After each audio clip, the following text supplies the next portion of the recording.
Assalamu alaikum, ladies and gentlemen. Very nice to see all of you again. Thank you very much for joining in.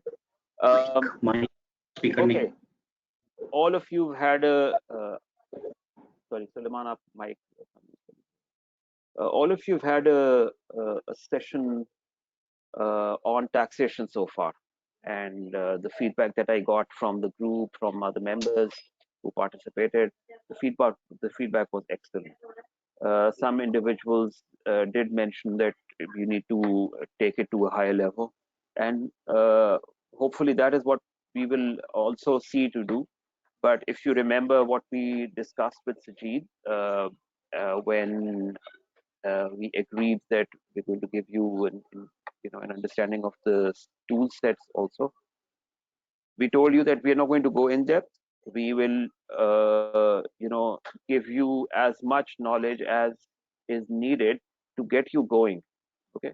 However, having said that, I've had conversations with the tax experts present here, and we are going to through assignments, through reading exercises, through other exercises, we're going to give you a good exposure of taxation. So don't you worry about that.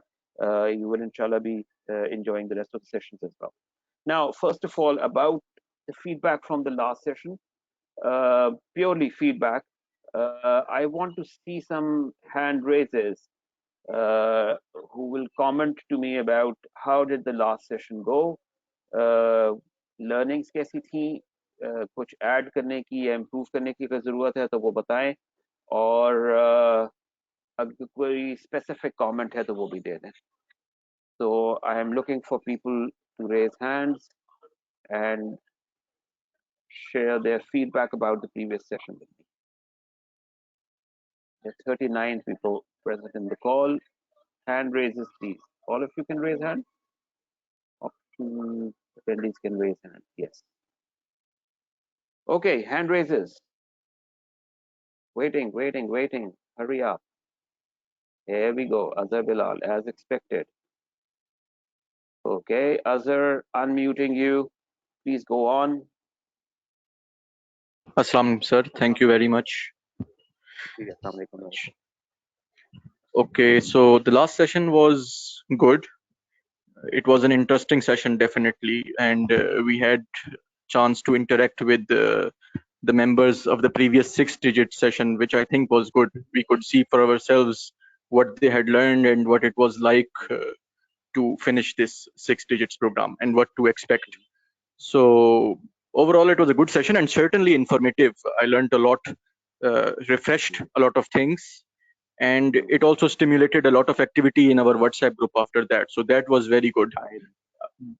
So the fact that you have also added those 3 6-digit members into our WhatsApp group is also a good thing. And I would like to see them participate further in group discussions on WhatsApp. Thank you. Definitely. Thank you very much, Azhar. Good feedback. I have also added Ayla Majid, our council member, to the group. I was having a conversation with her today. We discussed the 6-digit program, how much have the group members covered. And Ayla, who is a part of the World Economic Forum, she's been to various very interesting, very useful trainings, including a training on leadership from Oxford University. And she said that she would want to come in and talk about leadership, which was the topic of her training at Oxford, with the group members. So Ayla is going to be a part of the 6 digits program as well. Our friends and colleagues from the last 6 digits program, they didn't get that chance to interact much with Ayla during the session. Afterwards, we took them all to Islamabad, and they had a very interesting interaction with Ayla in Islamabad. So, of course, yes. So I think this is going to be a good activity, a good initiative. With Ayla's presence, it's going to be more learning for you. Hassan Saleh, I'm unmuted you. Please go on. Assalamu alaikum. Thank you very much. Okay, first of all, I would say good to have Miss Ayla. She's a fantastic person. I have met him personally as well, so good to have her. And secondly about the last session, तो मैं ये कहूँगा कि वाकई text में जो है वो काफ़ी इन डिटेल सब्जेक्ट है और उसमें जो है वो जाना मुमकिन नहीं है। तो हमें जो है वो एक लेवल सेट करना पड़ेगा और हम ये कह सकते हैं कि क्योंकि हम लोग मेंबर्स हैं तो एडवांस स्टेज थोड़ा सा बेहतर रहेगा comparative to very beginning stage. Thank you very much. Okay, thank you very much Hasan. Of course हम एक स्टेज तक ले जाएंगे इसको, we are not going to leave it hanging right in the middle. However, we will leave things for you to explore as well.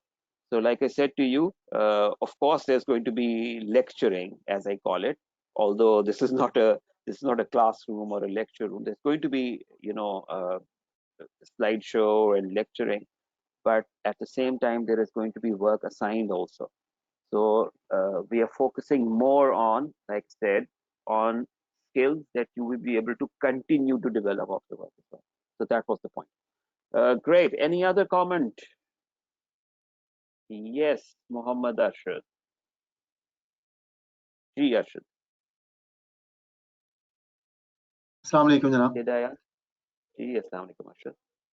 Ji, from the last session, one thing what I took away was this, that the presenters, they were very much enthusiastic to give their knowledge to all the participants. They went from all the level from down to top. हर तरह के questions आ रहे थे, answer दे रहे थे. Very interactive session and very engaging. I really appreciate the session. Thank you so much. Excellent, excellent. Thank you very much. And I think the credit goes to all three of them. They were prepared for a very diverse set of questions coming from the audience. Great job. Thank you very much. Sorry, there's an issue in my room. All right. So if we don't have any further comment, I think with that I'll hand over to our three experts. And as you can see on the screen, today's session is about withholding tax under Income Tax Ordinance 2001.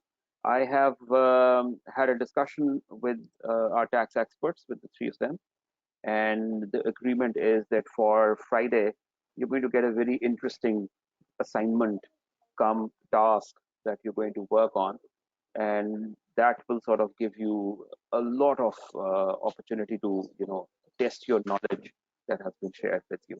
So over to Sikandar Ishtiyaq today, who's going to take you through the withholding tax section of Income Tax Ordinance. Please, Sikandar, over to you.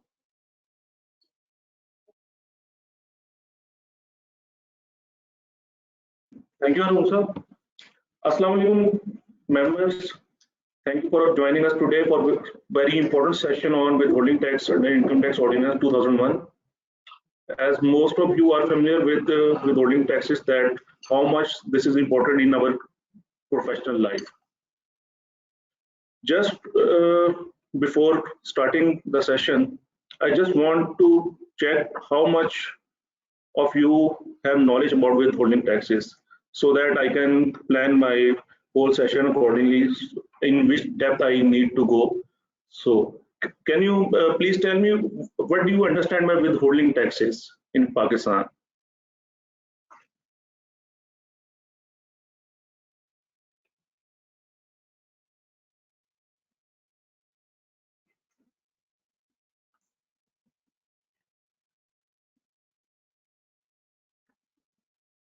आपको क्या understanding लगती है कि withholding taxes क्या होते हैं? Okay Burhan, बिल्कुल अकबर साहब, बिल्कुल सही, exactly. No worries, because you know most of your profession in account profession, withholding tax in knowledge नहीं कर सकते.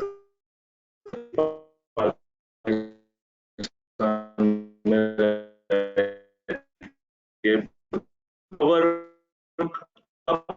upcoming assignment, upcoming webinars will be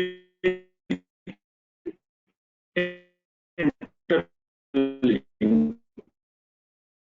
So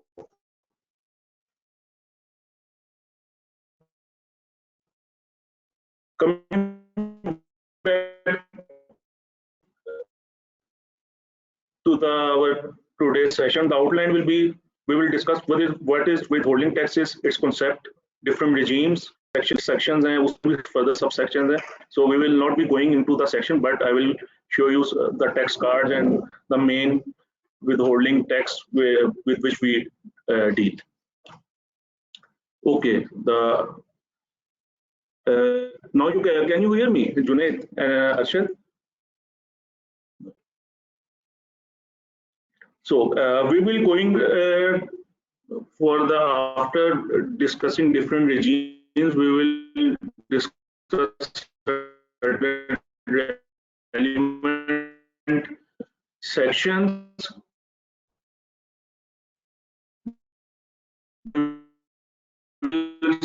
See how act of deduction of हाफिज साहब आपकी आवाज ब्रेक हो रही है. It's some kind of advanced tax. Every prescribed person making payment deduct certain amount of tax on behalf of payee and deposit in government treasury.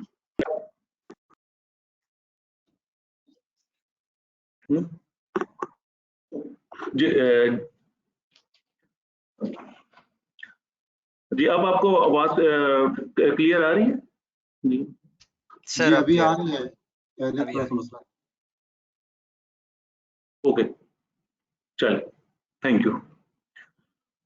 Every prescribed person जो के by law authorise है tax deduct करने का, उसने on behalf of payee tax deduct करना है और government treasury में जमा करवाना है. विदहोल्डिंग टैक्सेस जो normally in normal course of business हम डेली ट्रांजैक्शन में विदहोल्ड करते हैं, वो mainly sale of goods, rendering of services, execution of contract, salaries, rents, profit and debt, property transaction etcetera. इस पे मेनली हम डिडक्ट कर रहे होते हैं. और इस पे like most of you are familiar with section 149, 153 withholding, 155 rent withholding and so forth.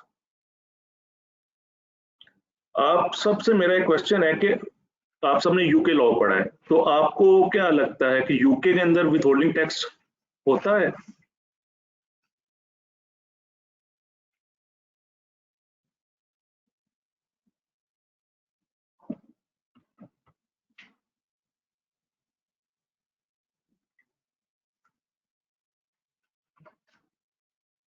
Yes, नहीं, ओके, यस.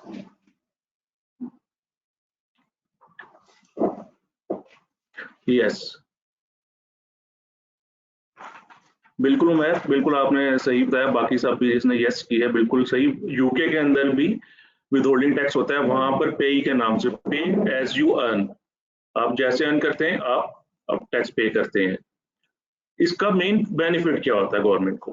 बेसिकली क्या है कि आप कॉन्टिन्यूस रेवेन्यू जनरेट करते हैं, क्योंकि गवर्नमेंट ने थ्रू आउट द ईयर अपने एक्सपेंडिचर्स करने हैं, अपने उसके लिए उसको रेवेन्यू स्ट्रीम्स अपनी स्मूथ करनी है, तो उसको थ्रू आउट द ईयर अपने रेवेन्यूज आते रहते हैं. इसकी कलेक्शन की कॉस्ट बहुत मिनिमम होती है गवर्नमेंट के लिए. गवर्नमेंट ने कुछ भी अपनी specifics other than infrastructure buildup कोई कॉस्ट इनकर नहीं करनी. रिड्यूस टैक्स बिकॉज पेयर जो है वो विथहोल्ड कर रहा होता है, तो पेई के लिए बहुत little room to evade tax. उसकी इनकम रिपोर्ट हो जाती है जो पेमेंट कर रहा होता है. एक और इम्पोर्टेंट एलिमेंट है डॉक्यूमेंटेशन ऑफ इकोनॉमी. डेफिनेटली जो एक हम पे एक गवर्नमेंट की भी एक मूवमेंट चल रही है, एफबीआर की भी जो एक मेन कैंपेन है for documentation of economy, this will also support in that cause also. Minimum involvement of tax authorities, because आपने टैक्स विथहोल्ड किया, आपने जाके बैंक जमा करा दिया, चालान जनरेट हो गया, दिस इज इट. आपने अपनी स्टेटमेंट विथहोल्डिंग स्टेटमेंट फाइल की, कोई इंटरेक्शन नहीं आपकी टैक्स अथॉरिटीज के साथ, तो आप जो है एक कॉन्फिडेंस आपको रहता है, और आप एक स्केयर हर एक के माइंड में होता है टैक्स अथॉरिटी से डील करने का, वो एक काफी हद तक कम हो जाता है. But having said that, it has certain drawbacks, but the main drawbacks is double taxation. You know, by law, जो आपको पता है कि जो withholding agent है, उसने पेमेंट्स की withholding की जमा करा दी, उसकी अपनी रेवेन्यू स्ट्रीम है, उसने अपना एक जो टैक्स ईयर एंड पे टैक्स लायबिलिटी बनती है उसने जमा करवा दी। मगर अगर वो किसी पेमेंट पे विदहोल्डिंग टैक्स नहीं करता, अगर वो टैक्स विदहोल्ड नहीं करता और उसको गवर्नमेंट जो है बीआर जो है उसको नोटिस इशू कर देती है और वो कहती है कि ये आपने जो टैक्स विदहोल्ड नहीं किया, जो पेई को गया है वो आप पे करें, वो उसको पहले रूल 44(4) का नोटिस इशू करेंगे, सब्सिक्वेंटली 161 का उसको नोटिस इशू कर देंगे। तो एक जो टैक्स रजिस्टर्ड पर्सन है, जो टैक्स पेयर है, तो उसको जो है आप पेनलाइज कर रहे थे। उसने जो अपनी एक नॉर्मल इनकम के ऊपर टैक्स पे किया है, उसके साथ साथ जो उसने एक नई टैक्स पे विदहोल्ड कर सका, आपने वो भी पेनलाइज करके उसी से रिकवर करने की कोशिश करते हैं। तो एक बाद में एक नोटिस का सिलसिला, बाद में आप अपील में, ट्रिब्यूनल में एक लंबा एक सिलसिला आपका इन्वॉल्व हो जाता है। तो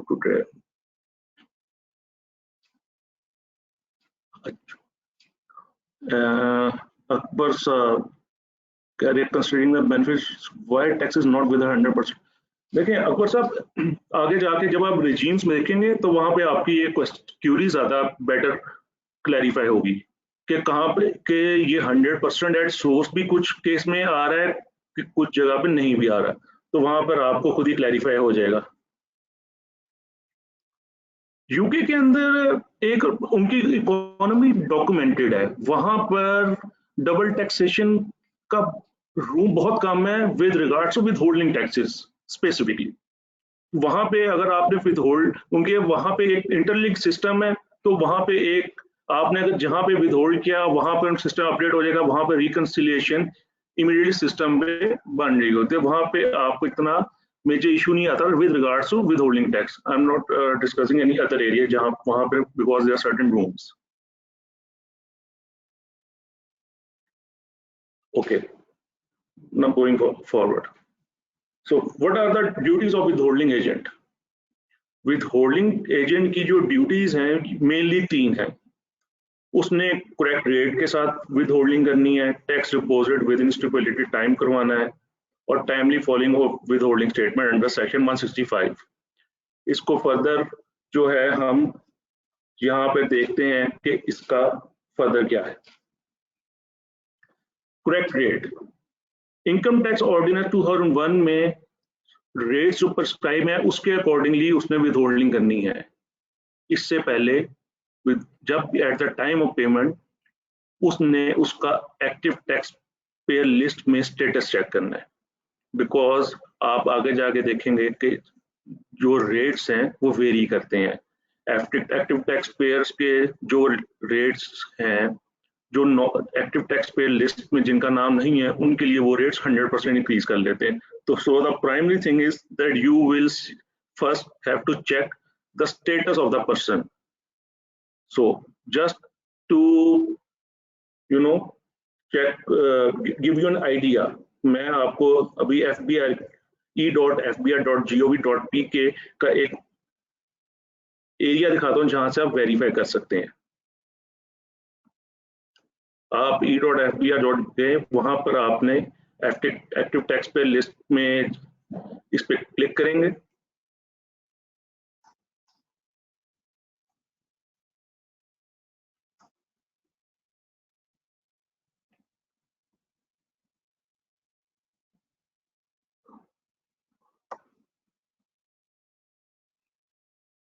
ये आ गया, यहाँ पर आप रजिस्ट्रेशन जो उसका एनटीएन नंबर है विदाउट डैश देंगे, और चेक डिजिट, जो चेक के बाद डिजिट आता है वो आपने नहीं देना। लाइक इस फॉर्मेट में नॉर्मली आप देखते हैं एनटीएन, इसमें नहीं देना, आपने इस फॉर्मेट में देना विदाउट डैश। आप डेट सेलेक्ट करेंगे, एक कैप्चा एंटर करेंगे और वेरीफाई कर लेंगे, आपको यहाँ पे स्टेटस नजर आ जाएगा। सो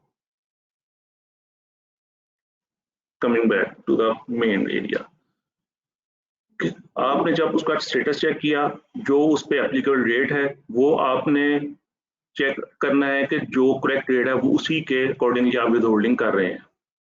time of deposit, in case of federal government आपने जब टैक्स डिडक्ट किया है तो आपने उसी दिन उसको जमा करवाना है। Other than federal and provincial government within 7 days from the end of each week ending on every Sunday. ये एक लॉ की लैंग्वेज है, मगर रूल ऑफ थंब है कि आप 15 days from within payment date आप डिपॉजिट करवाते हैं टैक्स, विद होल्डिंग टैक्स। अब फ्रॉम इन फाइनेंस एक्ट के अंदर विद होल्डिंग स्टेटमेंट्स की ड्यूरेशन चेंज की गई है। प्रीवियसली ये बाई एनुअल रिटर्न आप फाइल करते थे फ्रॉम इन फाइनेंस एक्ट 2021, इसके अंदर चेंज किया गया। आप withholding statement will be filed at end of each quarter. Like for quarter ending 31st March, the due date will be 20th April.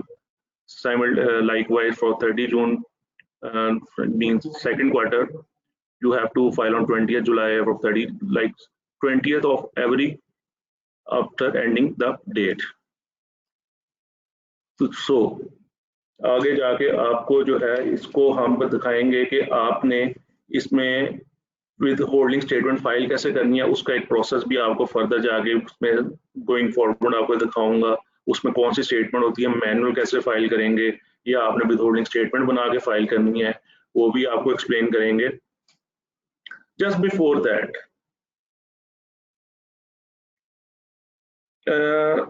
मेरा आप सबसे कोई क्वेश्चन है कि आप मुझे बता सकते हैं कि विद होल्डिंग टैक्स की कितनी क्लासिफिकेशंस हैं? Any one of you have any idea कि विद होल्डिंग टैक्स की कितनी क्लासिफिकेशंस होती हैं?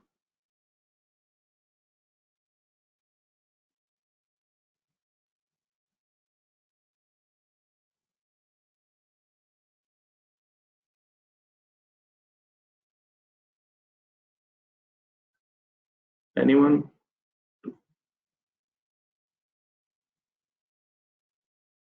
बिल्कुल बिल्कुल टू, बिल्कुल सही कहा असलान साहब, अली हसन, बिल्कुल टू, बिल्कुल 2 क्लासिफिकेशन होती हैं। फहद मोहसिन जी, फहद साहब इसमें अभी रिजीम्स की हुई बात नहीं कर रहा मैं, विद होल्डिंग टैक्स की क्लासिफिकेशन। विद होल्डिंग टैक्स की बेसिकली 2 क्लासिफिकेशन होती हैं, एक होती है परमानेंट और एक होती है ट्रांजिशनल। परमानेंट वो टैक्सेस, वो क्लॉजेस जो इनकम टैक्स ऑर्डिनेंस 2001 के अंदर इंट्रोड्यूस किए गए हैं, वो है परमानेंट। और ट्रांजिशनल वो है जो इनकम टैक्स इससे पहले इनकम टैक्स ऑर्डिनेंस 1979 था, जिसको रिवोक करके ये इनकम टैक्स ऑर्डिनेंस 2001 इंट्रोड्यूस करवाया गया। उसके अंदर जो पिछले ऑर्डिनेंस की 1979 वाले की क्लॉजेस कंटिन्यू रखी गई, कैरी फॉरवर्ड की गई, वो ट्रांजिशनल टैक्सेस हैं। उनका पर्पस क्या था? उनका पर्पस था कि ये जैसे जैसे टैक्स का सिस्टम मैच्योर होगा, जैसे हम सिस्टम इतना मैच्योर कर लेंगे कि आपकी इनकम ऑटोमेटिकली सिस्टम कैलकुलेट करे, जितनी आपकी इनकम है उतना आपका टैक्स भरना आपने जमा कराया। लाइबिलिटी डिस्चार्ज की गवर्नमेंट के लिए भी बड़ा इजीली, और एफबीआर के लिए भी, टैक्स पेयर के लिए, हर एक के लिए बड़ा कन्वीनियंट मैकेनिज्म बन जाएगा कि इतना मैच्योर सिस्टम हो जाए। मगर 19 साल हो गए हैं अब तक इनकम टैक्स ऑर्डिनेंस आए हुए, तो ये अभी तक ट्रांजिशनल क्लॉजेस ना खत्म हुई। इवन के जो परमानेंट क्लॉजेस है उसमें भी एक बहुत ज्यादा इंक्रीज आ चुका हुआ। तो अभी तक कोई क्लियर डायरेक्शन नजर नहीं आ रही कि हम इस सिस्टम की तरफ जा सकेंगे जो गवर्नमेंट का एम्बिशियस है। सो विद होल्डिंग टैक्स के हवाले से अब सर्टेन एग्जेम्पशंस भी हैं कि सर्टेन पर्सन और केसेस जो हैं वो एग्जेम्प्ट हैं from with holding of income tax.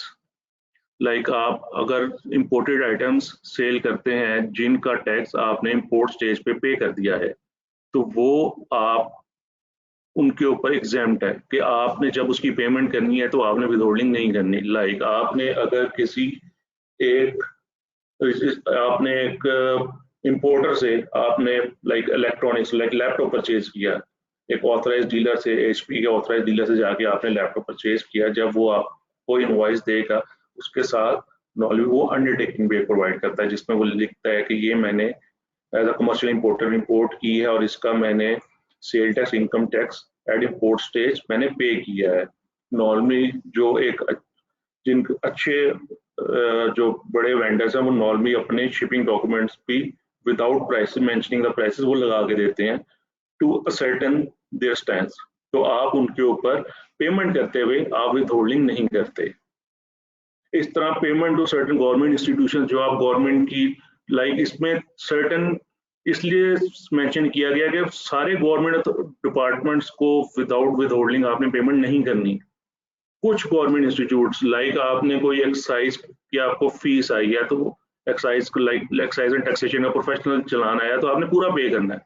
मगर दूसरी तरफ अगर कोई गवर्नमेंट डिपार्टमेंट्स हैं लाइक ऑल्टरनेटिव एनर्जी बोर्ड है, national electric power regulatory authority है, उसको जब आप पेमेंट करेंगे आप विथहोल्डिंग एप्लीकेबल विथहोल्डिंग करके उनको पेमेंट करेंगे।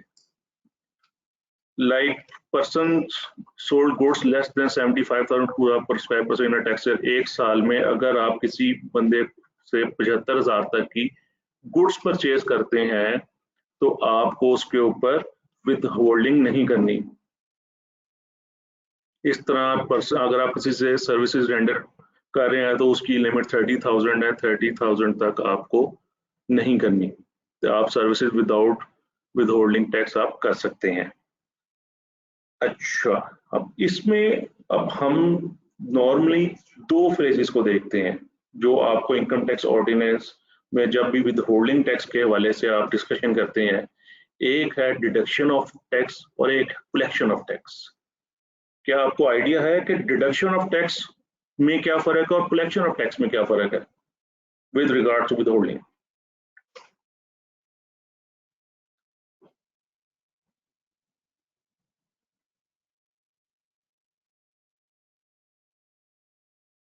ओके, अकबर साहब, इसमें point 1 is sale of imported items. अब जब कमर्शियल इंपोर्टर से परचेज करते हैं जिसने एट इंपोर्ट स्टेज जो है इनकम टैक्स सेल टैक्स उसने पे किया है और उसकी वो अंडरटेकिंग आपको प्रोवाइड करता है अलॉन्ग विद हिज इनवॉइस।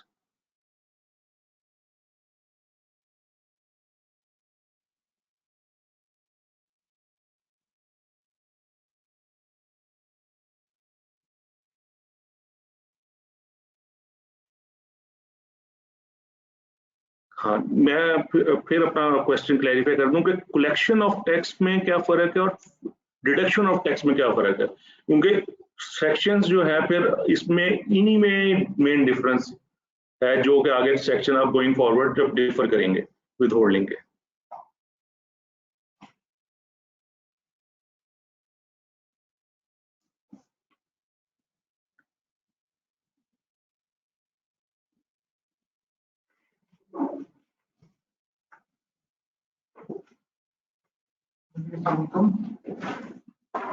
जी बिल्कुल, हाँ बिल्कुल, most of you have given the right answer. Basically ये ऐसे ही है कि आपने जिस तरह कलेक्शन ऑफ टैक्स का मतलब है कि आपने जो सेलर है, सेलर अपनी प्राइस के अंदर बिल्ड कर लेता है, अपनी कॉस्ट के अंदर अपनी प्राइस के अंदर एडवांस टैक्स को बिल्ड कर लेगा। लाइकवाइज आप इंटरनेट के बिल की पेमेंट करते हैं उसमें एडवांस टैक्स आप उसमें वेंडर शामिल करके आपको बिल करता है। उसने अपनी प्राइस तो सिक्योर रखी हुई है मगर उसमें एड ऑन करके आपको देता है और आपने पूरी अमाउंट ही उसको पे करनी होती है। अगर देन दैट अगर आप इंडिविजुअल हैं, अगर वो एज अ पर्सनल कैपेसिटी करते हैं, अगर आप एज अ एओपी हैं या कंपनी है तो आप डेफिनेटली विथहोल्डिंग करके देते हैं, मगर जो आपका सर्विस प्रोवाइडर है वो आपको टैक्स ऐड करके देता है। लाइकवाइज आप अगर किसी होटल में कोई फंक्शन या गैदरिंग अरेंज करवाते हैं तो वहां पे जो आपको बिल करेगा उसमें आपको एडवांस टैक्स अंडर सेक्शन 236 आपको ऐड करके देगा। Likewise air tickets, local air travel करते हैं या फॉरेन के अंदर आप बिजनेस क्लास में ट्रैवल करते हैं तब आपका जो है विथहोल्डिंग टैक्स, तब आपको एडवांस टैक्स उसमें वो ऐड ऑन करके देता है। अदर देन दैट जो डिडक्शन ऑफ टैक्स की बात है, डिडक्शन ऑफ टैक्स वो डील करता है नॉर्मली आपने देखा होगा सेक्शन 149 सैलरीज, लाइक आपको सैलरीज मिलती है उसमें आपका इनकम टैक्स डिडक्ट होके आपको मिलता है।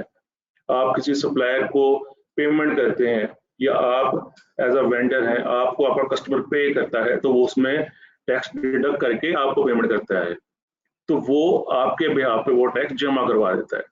This is the main theme of the withholding tax, which will you see in the withholding tax card, which I will show you later on. If you have any question, you can write here. Collection by on behalf. I have seen some companies who deduct tax on gross invoice.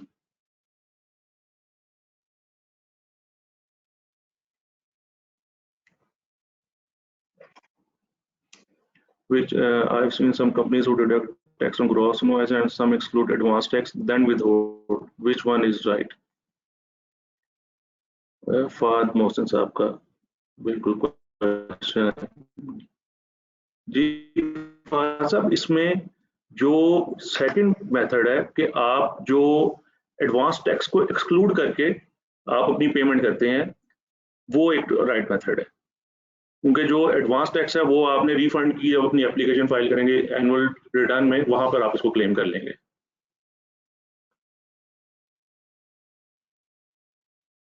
Prescribed person is defined in income tax ordinance. Every person who is, आपको एक generic term जो आपको पता है income tax ordinance में जब आप start करते हैं डेफिनेशन सेक्शन में जाएंगे, वहां पर एक prescribed person who is authorised by the law, this is the main which they have definition which they have provided there. Why tax deducted in gross amount? जी,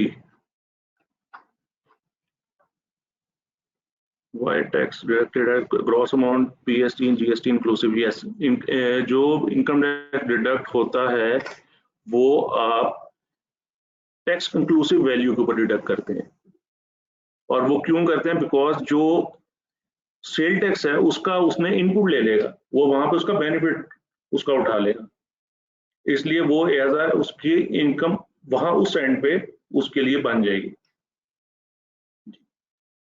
अच्छा, इलेक्ट्रिसिटी बिल एयर टिकट से refundable. देखें जी उजैर साहब, advance tax income tax charge and electricity bill and air ticket is refundable not if not proper, not if normal. We have been granted exemption, from जी जी ऐसा बिल्कुल आपको भी withholding tax exemption certificate होगा by law.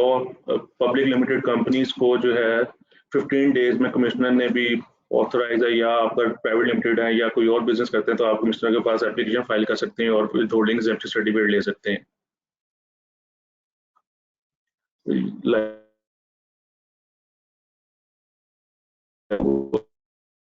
Under section 159 आप उसकी application file करते हैं और आप उसको एग्जेम्पशन सर्टिफिकेट ऑब्टेन कर सकते हैं। जी आप कर सकते हैं। इलेक्ट्रिसिटी बिल अगर आप मुझे क्लैरिफाई करें, आप कमर्शियल या रेजिडेंशियल कंज्यूमर के पर्सपेक्टिव से पूछना चाह रहे हैं? If it was refundable, you will claim if you have no।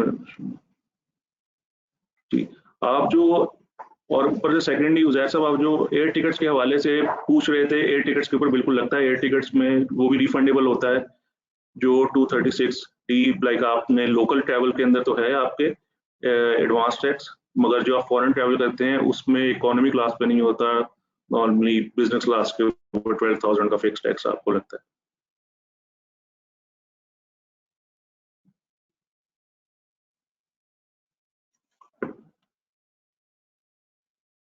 Okay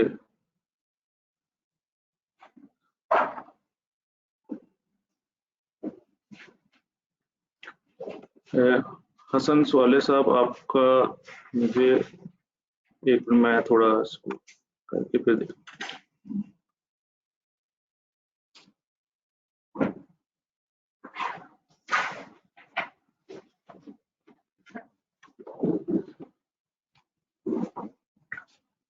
अब हसन स्वाले साहब, अकबर पंजानी साहब, for your questions I will hand over to my colleague Hafiz Sulaiman Sahab.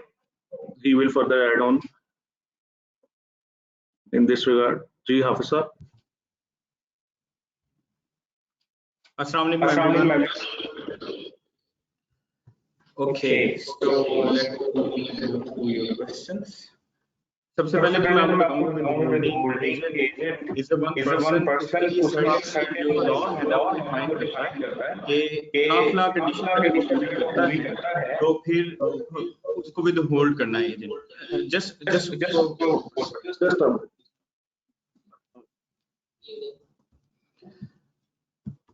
Okay तो अब वो कौन लोग हैं जिनको विदहोल्डिंग एजेंट के तौर पे विदहोल्ड करना है. जैसे कि अगर आप सेल्स टैक्स में रजिस्टर्ड हैं तो आपको टैक्स विदहोल्ड करना है. आपका अगर रेवेन्यू 100 मिलियन से ऊपर चला जाता है, मतलब 10 करोड़ पे से चला जाता है, 1 करोड़ पे से चला जाता है 10 मिलियन से, तो आप विदहोल्डिंग एजेंट बन जाएंगे.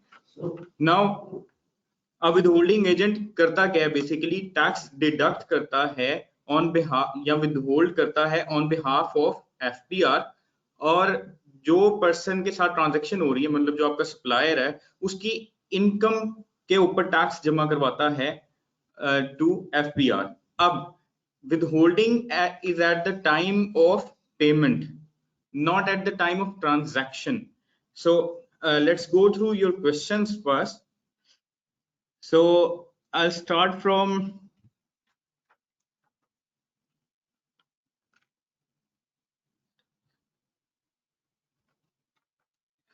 let's start from here.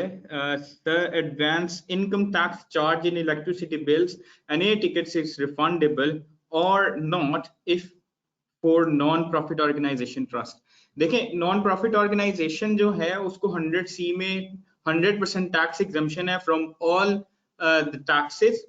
उसमें इंक्लूड कर दिया जाता है मिनिमम टैक्स को भी और फाइनल टैक्स को भी. फाइनल टैक्स तो खत्म हो चुका है, लेकिन लॉ ने तो वो अभी लैंग्वेज वैसे ही लिखी हुई नजर आ रही होगी, क्योंकि अपडेटेड इनकम टैक्स ऑर्डिनेंस अभी तक इशू नहीं किया गया फ्रॉम एफपीआर. तो एग्जम्पशंस अवेलेबल हैं और आपको एग्जम्पशन सर्टिफिकेट चाहिए होता है अंडर सेक्शन 159, जो कि आप रिटर्न रिक्वेस्ट देते हैं आप कमिश्नर को और उसके अगेंस्ट आपको एग्जम्पशन सर्टिफिकेट इशू किया जाता है.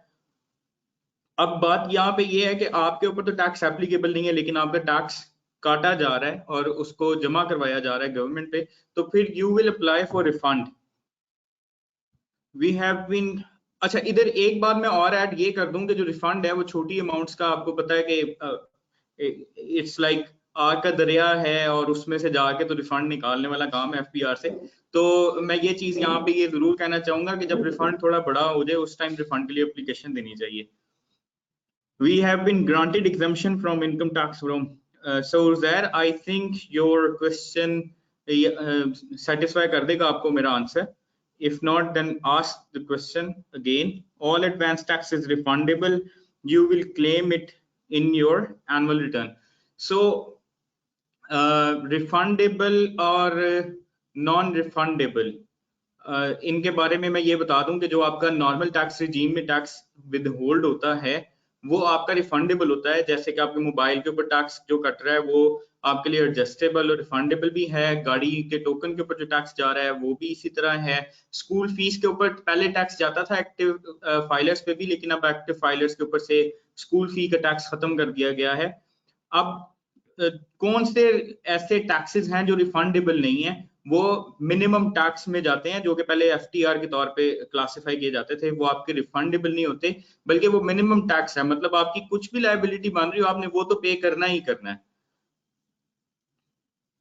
So next question is if we import raw material. देखें, इट डिपेंड्स उसके ऊपर आपकी ड्यूटीज कितनी लग रही हैं. वैसे नॉर्मली जो टैक्स रेट है जेनेरिक टर्म्स में मैं बता रहा हूँ तकरीबन 6% होता है. It varies according to your case.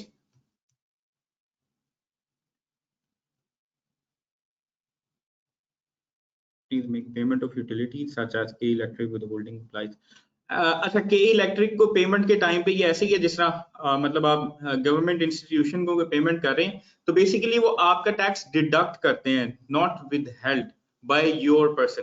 असल में विदहोल्डिंग में और डिडक्शन में फर्क ये है कि विदहोल्डिंग आप खुद एज अ एजेंट कर रहे होंगे, but when you talk about the deduction तो वो जो गवर्नमेंट इंस्टीट्यूशंस हैं, जैसे आप कार टोकन टैक्स पे करते हैं तो उसके ऊपर इनकम टैक्स का एक पोर्शन है जिसकी आप एडजस्टमेंट लेते हैं. सेम इसी तरह के इलेक्ट्रिक के बिल के ऊपर भी आपको उसकी एडजस्टमेंट मिलेगी.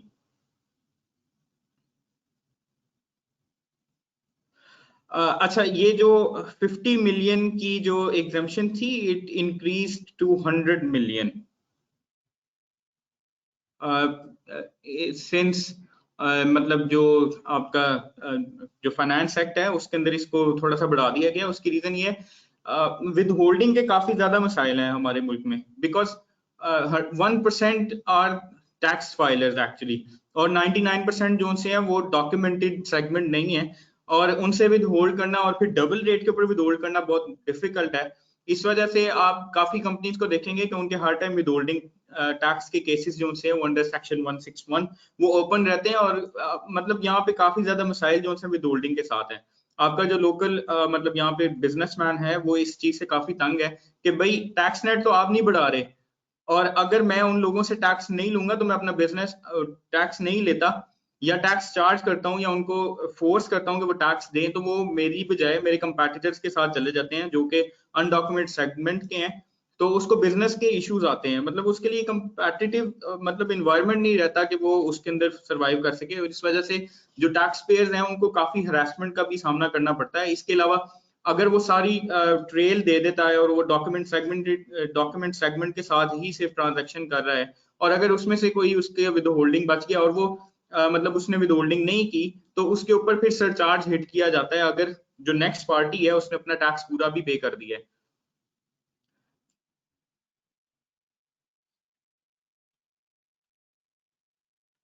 अच्छा, जो 75,000 की लिमिट है ना, ये सप्लाई ऑफ गुड्स के लिए है, और ये पूरे साल की लिमिट है एक सिंगल सप्लायर के साथ।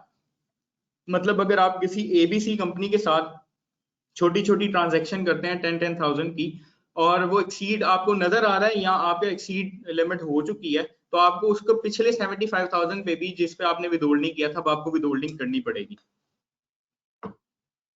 सो I think if a company is in loss and has paid minimum tax, is it adjustable? अच्छा, कंपनी अगर लॉस में भी है तो बेसिकली मिनिमम टैक्स जो है वो जैसे पहले भी डिफाइन किया था, ये एक एंटी एब्यूसिव बनाया गया उन लोगों के लिए कि जो मतलब अपने प्रॉफिट्स को अंडरस्टेट करते हैं। तो अंडर सेक्शन 113 ये अगर आपकी 1 करोड़ रुपए से ऊपर का रेवेन्यू है तो आपके रेवेन्यू के ऊपर 1.5% अप्लाई होगा। करंट रेट 1.5% है, प्रीवियस रेट इसका 1.25% था, अब उसको इंक्रीज कर दिया गया, और ये एंटी अब्यूसिव बनाया गया इस वजह से कि कई कंपनीज थी जिनके रेवेन्यूज तो बहुत बड़े थे लेकिन वो मैनिपुलेशन करके अपने प्रॉफिट्स को लो कर देते थे। इस वजह से उनके ऊपर एक मिनिमम थ्रेशोल्ड लगा दिया गया कि आप चाहे लॉस अर्न करें या चाहे आपका कम प्रॉफिट आए, आपने इतना टैक्स तो देना ही देना। Hope this answers your question. I am reverting it back to Sikandar for moving ahead. Thank you.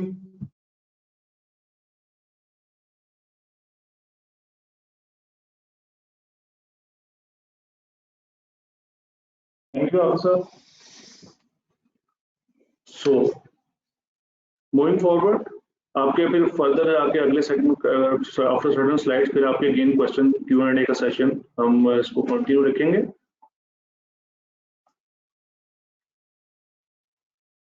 So before moving forward on the different regimes, just to clarify the rules for person not appearing in active taxpayer list, जो लोग active tax पे list में जिनका नाम नहीं आ रहा, जो inactive हैं, जो कि आपको एफबीआर का एक मैंने सेक्शन दिखाया था जहां से आप वेरीफाई कर सकते हैं, वहां पे अगर वो उनका नाम नहीं अपीयर होता तो उन पे rate of tax 100% normal rate से बढ़ जाता है। लाइक जहां आप 4.5% की विथहोल्डिंग करते हैं तो उनके लिए for the person not appearing in ATL list, their rate will be 9%. Like for services 10%, increase over 20% चला जाएगा in case of AOP. There are certain persons who are not required to file return or statement. आप जो लोग कुछ certain categories of people जो अब commissioner के पास जाके एप्लीकेशन फाइल कर देते हैं on certain grounds कि हम इस रीजंस की वजह से अपनी स्टेटमेंट नहीं फाइल कर सकते या नहीं कर सके, तो कमिश्नर जब तक वो ऑर्डर नहीं इशू करता तब तक जो है आप उनका तब तक तो विथहोल्ड करेंगे, मगर कमिश्नर का ऑर्डर उसे जवाब से सेटिस्फाई हो जाता है तो तब आप उनका जो है उनकी विद होल्डिंग नहीं करते। ये एक स्केड्यूल 10 के अंदर इसकी लंबी डिटेल आपको मिल जाएगी। Now, talking briefly about the different regimes, there are basically 3 regimes with regards to tax. Final tax regime, normally ये almost near to end है, मगर still इसके काफी section available हैं जिसपे withholding होती है। Just to give you a brief overview of this regime, we will discuss in detail about this regime in our upcoming sessions when we will discuss about the filing of income tax returns and the computation of your tax liability. So coming to final tax regime में जब आपका tax जो at source deduct हो जाता है वो आपका full and final होता है। आप बाय लॉ आप पे रिक्वायरमेंट नहीं है कि आप इसमें प्रॉफिट एंड लॉस अकाउंट बनाएं और फिर एक टैक्स लायबिलिटी निकालें, बिकॉज जो आपका एट सोर्स डिडक्ट हो गया वो फुल एंड फाइनल है, उस पर कोई आपको लायबल एडजस्टमेंट नहीं मिलती, कोई एक्सपेंडिचर आपके एडजस्ट नहीं होते। लाइकवाइज आप 4.5% जो नॉर्मली आप सप्लाई ऑफ गुड्स पे विद होल्डिंग करते हैं वो फाइनल टैक्स regime में फॉलो करती है। नॉर्मल टैक्स इसके आपने जितने sources of income 5 source of income पढ़े थे उसमें जो है जितनी भी नॉर्मल कंप्यूटेशन होती है आपकी 5 सोर्सेज इनकम आई, उस पर जो अलाउबल डिडक्शंस हैं, अलाउंसेज हैं, एडजस्टमेंट्स हैं, वो पे ऑफ करने के बाद जब लाइबिलिटी आप पे करते हो नॉर्मल टैक्स, जो कि लाइक आपका सैलरी अगेंस्ट जो आपका सैलरी डिडक्ट होता है टैक्स, वो बाद में सब्सिक्वेंटली आप at the end of the year अपनी एक पूरी लाइबिलिटी कंप्यूट करते हैं, उसमें सर्टेन एडजस्टमेंट्स करते हैं, टैक्स क्रेडिट एडजस्ट करके अपनी लाइबिलिटी पे करते हैं नॉर्मल कोस्ट में जो आप एक फाइल करते हैं रिटर्न। मिनिमम टैक्स जो है वो टैक्स पे लगता है, ये बेसिकली एक हाइब्रिड कॉन्सेप्ट है। This is the mix of normal tax and final tax. Minimum tax के अंदर आप बेसिकली आपका अगर एट सोर्स भी डिडक्ट हो जाता है तो आपको बाद में एक मिनिमम टैक्स लायबिलिटी आपको कैलकुलेट करनी पड़ती है। अपना P&L बनाते हैं, उसमें से आप कंप्यूट करते हैं अपनी टैक्स लायबिलिटी, और जो आपका एट सोर्स अगर तो ज़्यादा डिडक्ट हो चुका हुआ है तो आपको उसका रिफंड नहीं मिलता। तो आपने नॉर्मली जो परचेज जो इस फाइनेंस एक्ट में स्पेसिफिकली फाइनेंस एक्ट 2020 एंड 21 के अंदर जो अमेंडमेंट आई है उसके अंदर परमानेंट एस्टेब्लिशमेंट से जितनी आप परचेजेस करते हैं गुड्स सर्विसेज और एग्जीक्यूशन ऑफ कॉन्ट्रैक्ट की, वो सारा मिनिमम बन गया हुआ है।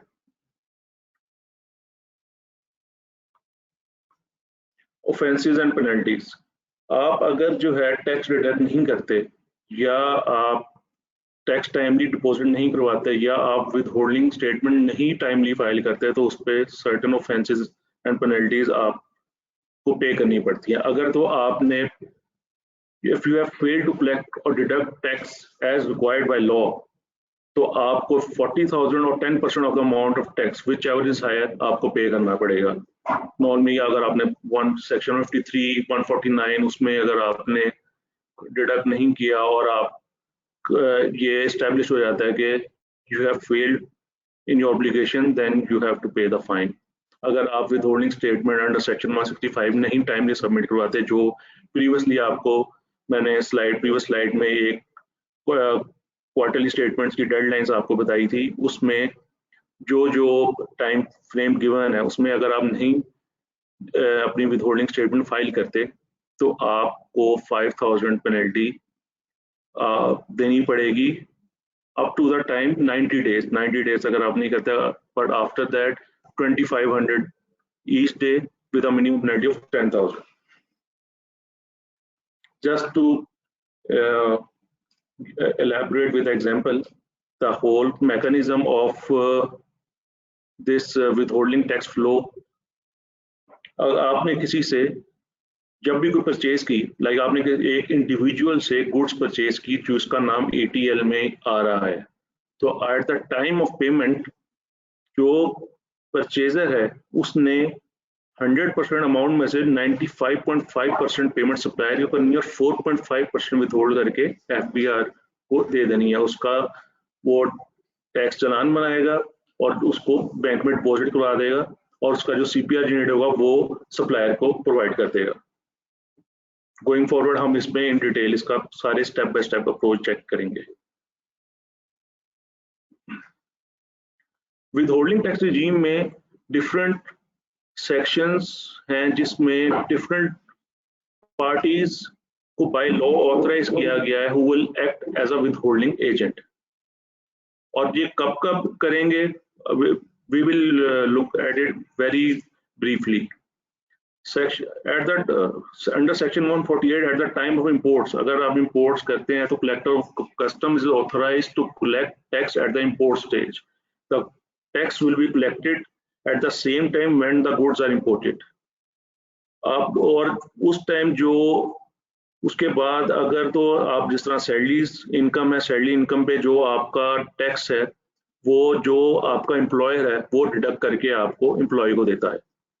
डिविडेंड इनकम है वहाँ पे वो आपको डिविडेंड जब पे किया जाता है तो जो भी 15% या इनएक्टिव है तो अकॉर्डिंगली आपका रेट चेंज होता है तो आपको करके विदहोल्ड करके आपको पे करेगा। अपने 52 सेक्शन 52 जो नॉन रेजिडेंट्स को डील करता है तो आप नॉन रेजिडेंट्स को पेमेंट करते हुए नॉन रेजिडेंट्स की परमानेंट एस्टेब्लिशमेंट को भी पेमेंट करते हुए आपने विदहोल्डिंग एजेंट ने विदहोल्ड करके टैक्स पे करना है।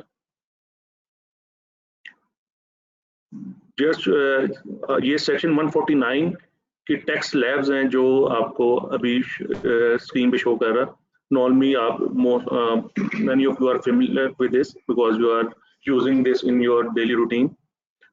टैक्सेबल इनकम अगर आप 6 लाख तक आपकी सैलरी इनकम एग्जेम्प्ट है, 6 लाख से 12 लाख तक आपकी अमाउंट 5%, 6 लाख से जो ऊपर अमाउंट है वो आपकी टैक्सेबल होगी। लाइकवाइज इस तरह डिफरेंट स्लैब्स डिफरेंट आपके रेट्स हैं उसके लिए। So before moving forward just get back to Q&A again. So you can write questions, so we will be giving answers for your question. Final जी Naveed, final tax is adjustable. Final tax adjustable नहीं है वो नहीं आपका फाइनल टैक्स क्योंकि at source जब आपका डिडक्ट हो गया, लाइक आपका जो फाइनल टैक्स था आपकी 1000 की आप एक ट्रेडिंग हाउस है, आपकी 1000 की आपकी सेल थी तो आपका 4% एज विदहोल्ड हो गया income tax at the time of payment customer ने विदहोल्ड कर लिया तो आपका 40 रुपीज आपका टैक्स कट गया। मगर जब आपने टैक्स आप बाय लॉ तो आपको रिक्वायर्ड ही नहीं है कि आपने P&L बनाना है एंड P&L प्रॉफिट निकालेंगे और उसके बाद अपनी जो है अपनी टैक्स लाइबिलिटी मिनिमम या उस पर 1.5% टर्नओवर टैक्स लगाएं या 17% मैनेजमेंट अकाउंट्स का लगाएं या 29% नेट प्रॉफिट का लगाएं, उसको भी कंपेयर करें।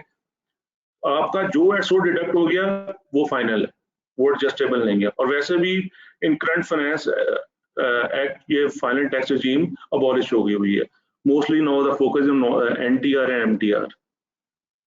Can you please guide for the tax on fleeing income?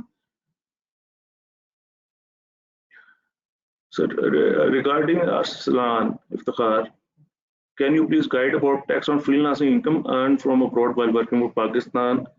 बिल्कुल tax on bank deposit on salary is final tax, no need to exclude salary tax competitions.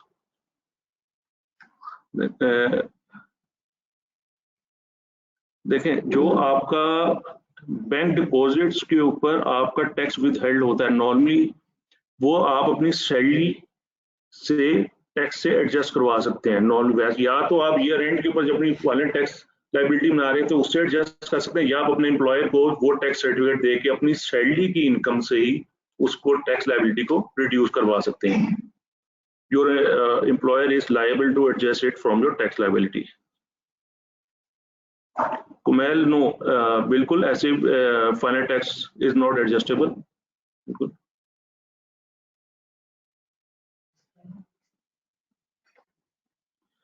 अच्छा Uzair, if we have deducted source just like sir 40,000 penalties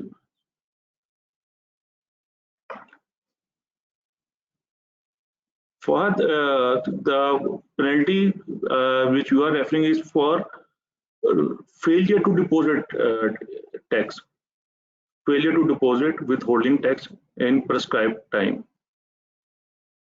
Withholding Burhan withholding tax sale tax पे भी से भी pertain करता है, income tax से भी करता है, मगर अभी हम इनकम टैक्स के हवाले से डिस्कशन कर रहे हैं through out the session. Sale tax के ऊपर फारूक साहब एक बड़ा डिटेल्स सेशन आप के लिए रखा हुआ है, उसमें ईच एंड एवरी एस्पेक्ट उसको डिस्कस करेंगे वो।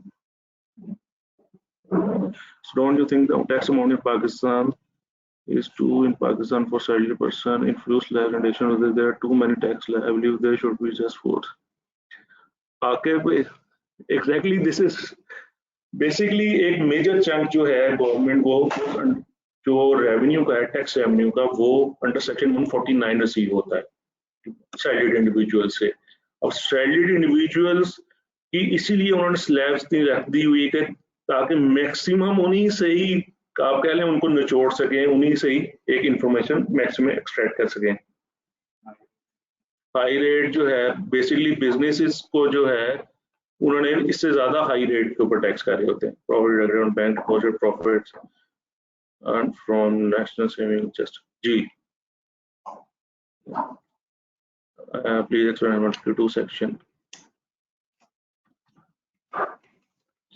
So going forward, जितने आपके क्वेश्चन है, for your questions, I will again request Hafiz Sulman Saab to give you certain his expert advice. Over to you, Hafiz sir.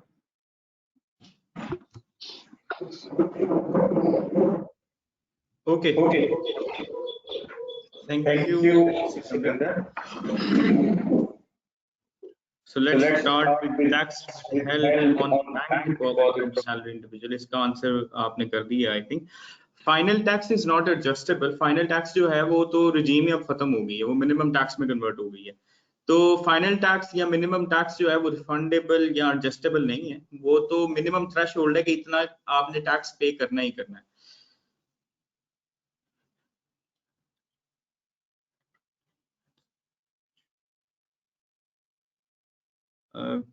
Uzair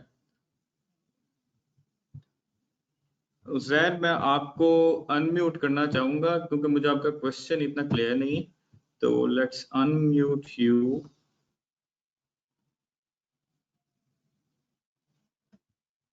Uzair Ahmad.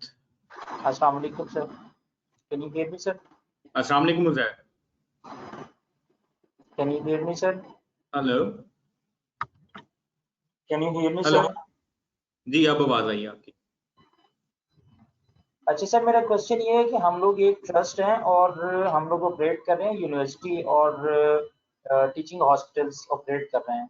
तो हम लोगों को 100C के अंडर जो है ना वो एग्जामिशन सर्टिफिकेट तो मिल गया हुआ है, लेकिन हमें लेस्को बिल्स जो है उसके अंदर और साथ में एयर टिकट्स के अंदर और व्हीकल रजिस्ट्रेशन के ऊपर जो है एक्साइज में और डिफरेंट सेक्शंस और डिफरेंट एरियाज में हमारी जो पेमेंट्स हो रही हैं वहाँ पे हमें एडवांस इनकम टैक्स चार्ज किया जा रहा है। इवन इंटरनेट सर्विसेज के ऊपर भी वतीन और कुछ और जो सर्विस प्रोवाइडर्स हैं, तो हमें एग्जामिशन सर्टिफिकेट्स तो हैं हमारे पास, लेकिन उनमें से अगर कोई चीज़ फाइनल टैक्स में या मिनिमम टैक्स में फॉल करती है तो स्टिल हमें उसकी कोई एग्जामिशन मिल सकती है या नहीं मिल सकती, और मतलब वो रिफंडेबल है या नहीं है। और मेरा दूसरा क्वेश्चन ये है कि हमें 2017 के अंदर हमने जो रिटर्न फाइल की थी उसमें हमारी प्रॉपर रिकॉर्डिंग नहीं थी, और उस रिकॉर्डिंग के अंदर हमारा कुछ टैक्स जो है ना वो, फॉर एग्जांपल मैं आपको केस बताता हूँ कि हमने इंटरनेट सर्विसेज की कुछ मिलियंस की पेमेंट की, लेकिन उसके अंदर जो हमने एडवांस टैक्स पे किया उसको। जी सर। देखिए यहाँ पे जो ये सेशन चल रहा है ना, सबसे पहली बात तो ये कि it's not specific to any industry और एनीथिंग, ठीक है। सबसे पहली बात ये थोड़ा सा रखे ज़हन में कि ये सब इसको सुन रहे हैं, तो generic question can be answered, लेकिन कंसल्टेंसी यहाँ पे हम प्रोवाइड नहीं कर रहे इस टाइम, हम लोगों को स्किल्स एंड नॉलेज प्रोवाइड कर रहे हैं। तो आपको मैं सिंपल सा, पहले भी मैंने आंसर किया कि if you got exemption certificate from section 159 तो आपका टैक्स विदल्ड नहीं होना चाहिए। अगर वो हो रहा है तो आपको रिफंड के लिए अप्लाई करना पड़ेगा, लेकिन उसके लिए मैंने आपको एक प्रैक्टिकल अप्रोच ये बताई है कि रिफंड अगर थोड़ा सा होगा तो उसके लिए आपको ज्यादा मेहनत करनी पड़ेगी, रिफंड थोड़ा बड़ा बना लें और फिर उसके बाद इकट्ठी मेहनत करें ताकि आपको भी पता हो कितने पैसे आ जाने। ठीक, right sir, right. Hope this will answer your question. Thank you. Yes sir. Okay, 40,000 penalty in which section? Section 182. If my guy is acknowledge me. Section 182 is for penalties.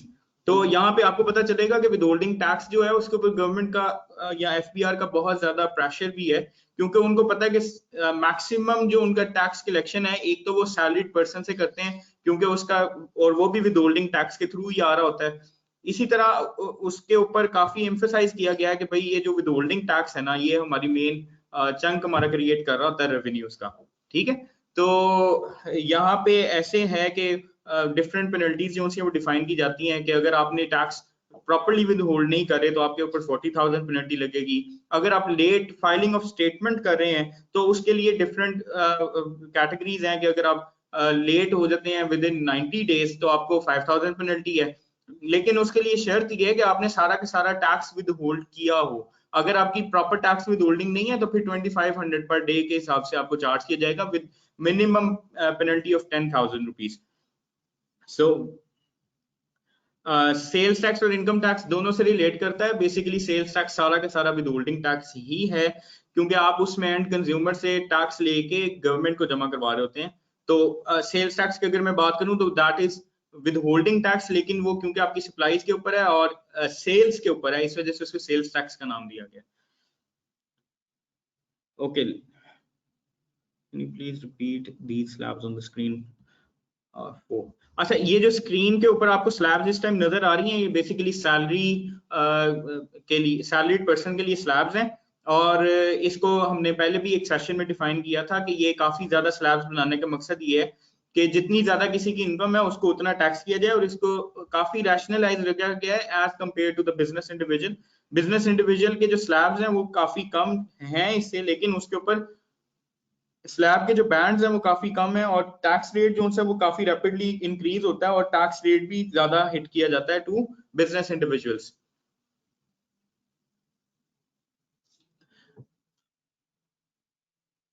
अच्छा, मेडिकल अलाउंस के बारे में ये है कि 10% of your gross salary is exempt, ठीक है, basic salary sorry.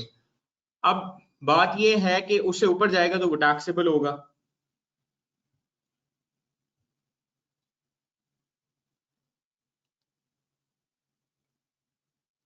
Section 152 जो है वो अभी आपको सिकंदर डिफाइन करते हैं। आई थिंक उसके बारे में काफी बताएंगे। Why FPR overburden withholding agents by initiating assessment under section 161(2)(5) more frequently instead of giving them relief.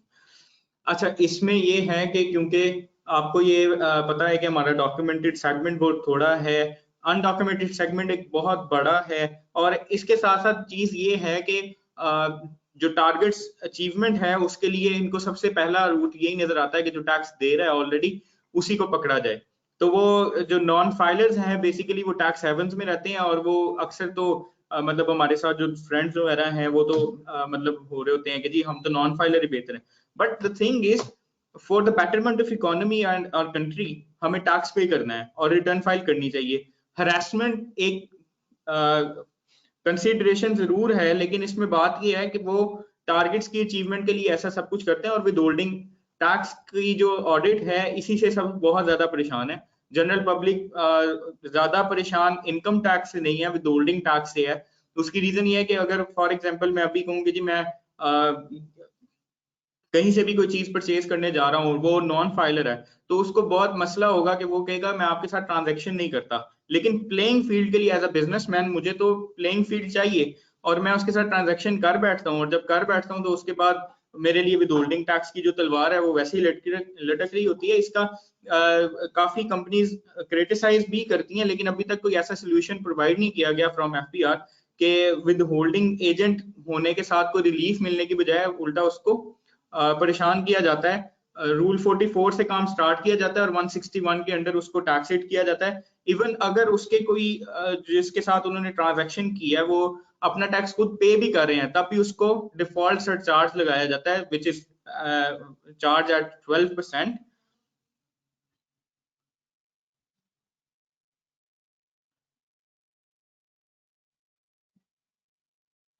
Okay, I think it's enough for now, and I'm handing over it back to Sikandar. Sikandar, please go through the section 152.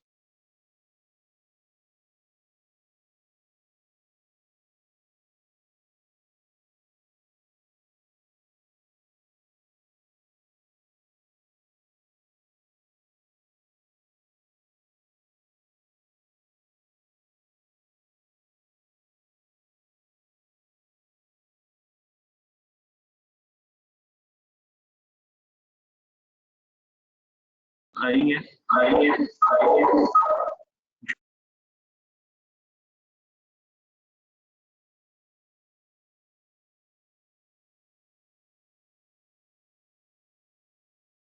Okay, sorry guys, I thought I was unmuted. So Ali Hassan, I am coming back to your question. I am discussing कि 152 section जो है वो basically deal कर रहा है non residents और उनकी permanent establishment को जो पाकिस्तान में रजिस्टर्ड है। इस बार जो फाइनेंस एक्ट 2020 के अंदर और 21 में जो मेन अमेंडमेंट्स आई हैं वो आई भी नॉन रेजिडेंट्स के हवाले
Okay, can you hear me guys again?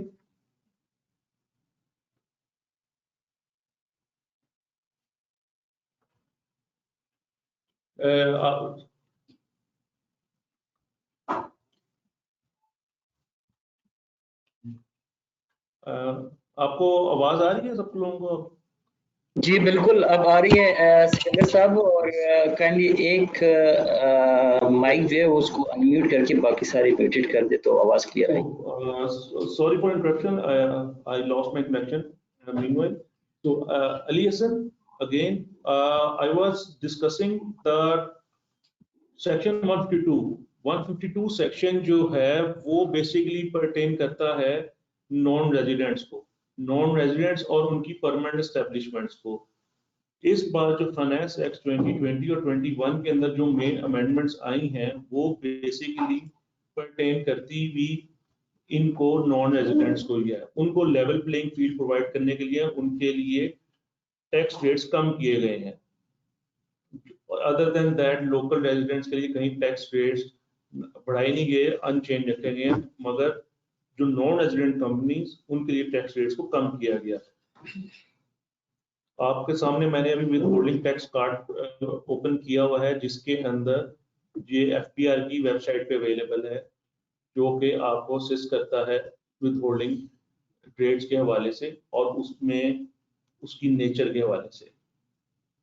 यहाँ पे जो आप देख सकते हैं जो main different class of transactions हैं उसमें आप अगर टैक्सेशन स्टेटस देख चेक करें तो ये मिनिमम बेसिकली जो सबसे मेजर चेंज जो आई है फाइनेंस एक्ट में जो नॉन रेजिडेंट्स हैं उनकी विद होल्डिंग को मिनिमम बनाया गया है। अदर देन दैट आप जो भी एक आप लोगों को याद हो लास्ट फाइनेंस एक्ट के अंदर एक सर्टेन क्लास ऑफ ट्रांजैक्शंस के लिए 3% विद होल्डिंग की गई थी जो कि येलो हाईलाइटेड है कि for resident person in Finance Act 2019 for freight forward transport services IT and you can say the list here उनके लिए withholding rate 3% किया गया था। Same relaxation local resident companies को भी प्रोवाइड की गई है कि वो जो है अपनी विथहोल्डिंग जो है नॉन रेजिडेंट्स को at the time of payment 3% withhold करेंगे।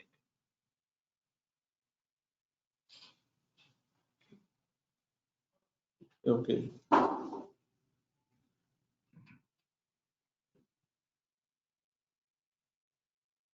Okay, I think so.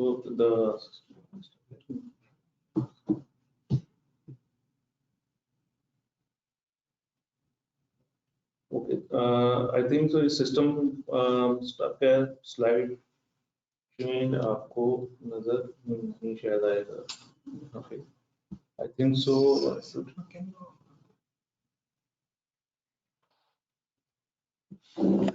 Mutahid.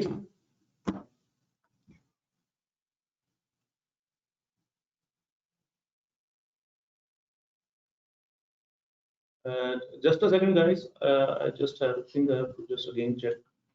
That's just.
Guys, can you hear us? Yes.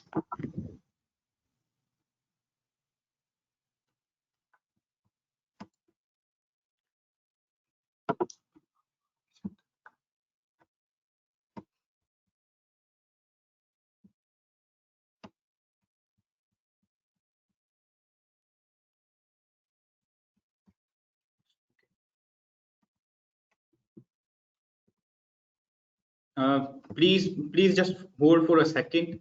Actually, जब भी टेक्नोलॉजी के साथ काम किया जाता है तो there are chances of disruption.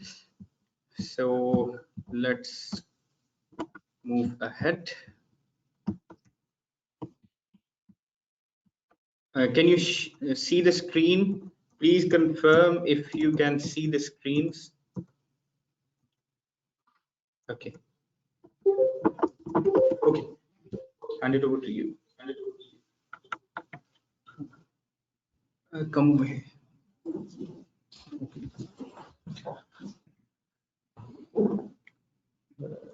Apologies, guys, for the interruption. Just I've lost my connection there. Now you can hear me, I believe. Okay.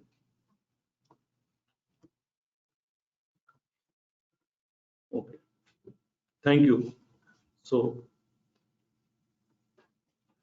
basically, coming back to the steps to generate the challan. आपको जब भी withholding करनी है, हम जितनी भी discussion कर रहे थे विदहोल्डिंग के हवाले से, जब विदहोल्डिंग करनी कैसे है एफबीआर पे जाके, वो एक हम प्रोसेस उसको गो थ्रू करते हैं. सबसे पहले जब भी आप पेमेंट करते हैं, जब भी हमने जितनी डिस्कशन की है कि आप पेमेंट करेंगे तो विदहोल्ड करना है, तो विदहोल्ड कर लिया तो उसको अब एफबीआर को देना कैसे है, गवर्नमेंट ट्रेजरी में आपको जमा कैसे करवाना है।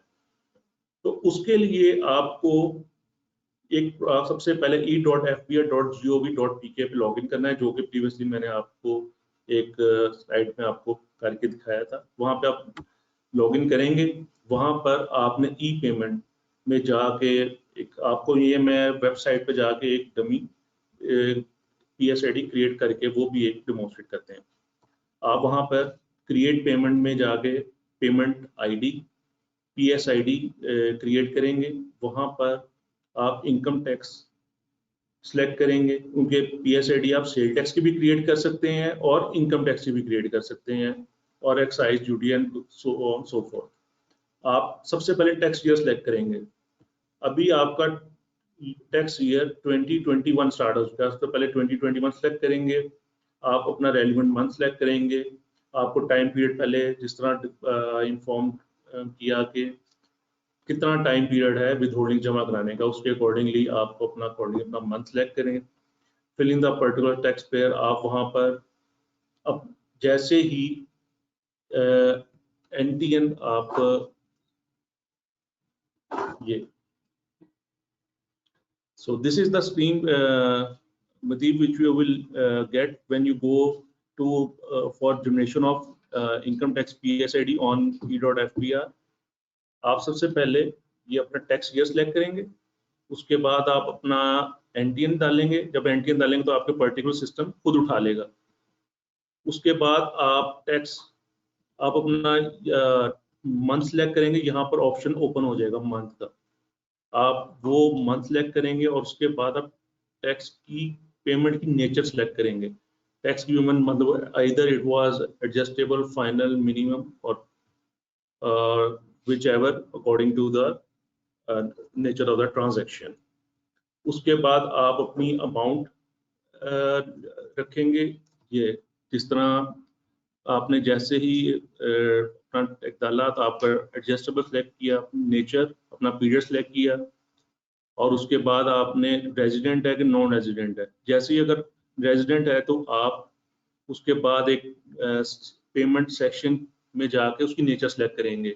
इधर इट वाज, आप जब इसको ड्रॉप डाउन लिस्ट को ओपन करेंगे तो वहाँ पे सेक्शन वाइज रेफरेंसिंग आ जाएगी कि कौन, इधर इट वाज सैलरी और under section 52, 149 so for and so on 150। तो वहाँ पे आप वो सेक्शन सेलेक्ट करके NTN नंबर डालेंगे या CNIC नंबर डालेंगे। जब आप जो है NTN या CNIC डालेंगे फॉर ऑल रजिस्टर्ड पर्सन, उनकी डिटेल सिस्टम खुद रिट्रीव कर लेगा। उसका नाम, उसका एड्रेस, उसका स्टेटस सिस्टम यहाँ पे आपको शो कर देगा।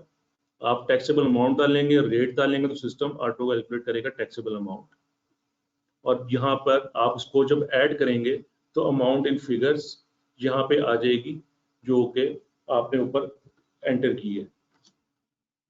इसके अंदर एक और चीज कि आप रेजिडेंट की जगह जैसे ही नॉन रेजिडेंट अगर सिलेक्ट करते हैं तो ये सारा कुछ फ्रीज हो जाएंगे सेल। टैक्स पर NTN बाय डिफॉल्ट 99977-0 आ जाएगा। ये आपको सिर्फ उसका नेम, उसका एड्रेस और उसका स्टेटस आपको सिर्फ डालना पड़ेगा, बाकी फील्ड्स फ्रीज हो जाएंगी क्योंकि वो नॉन रेजिडेंट है, उसका पोर्टल का डाटा ही नहीं मौजूद होगा।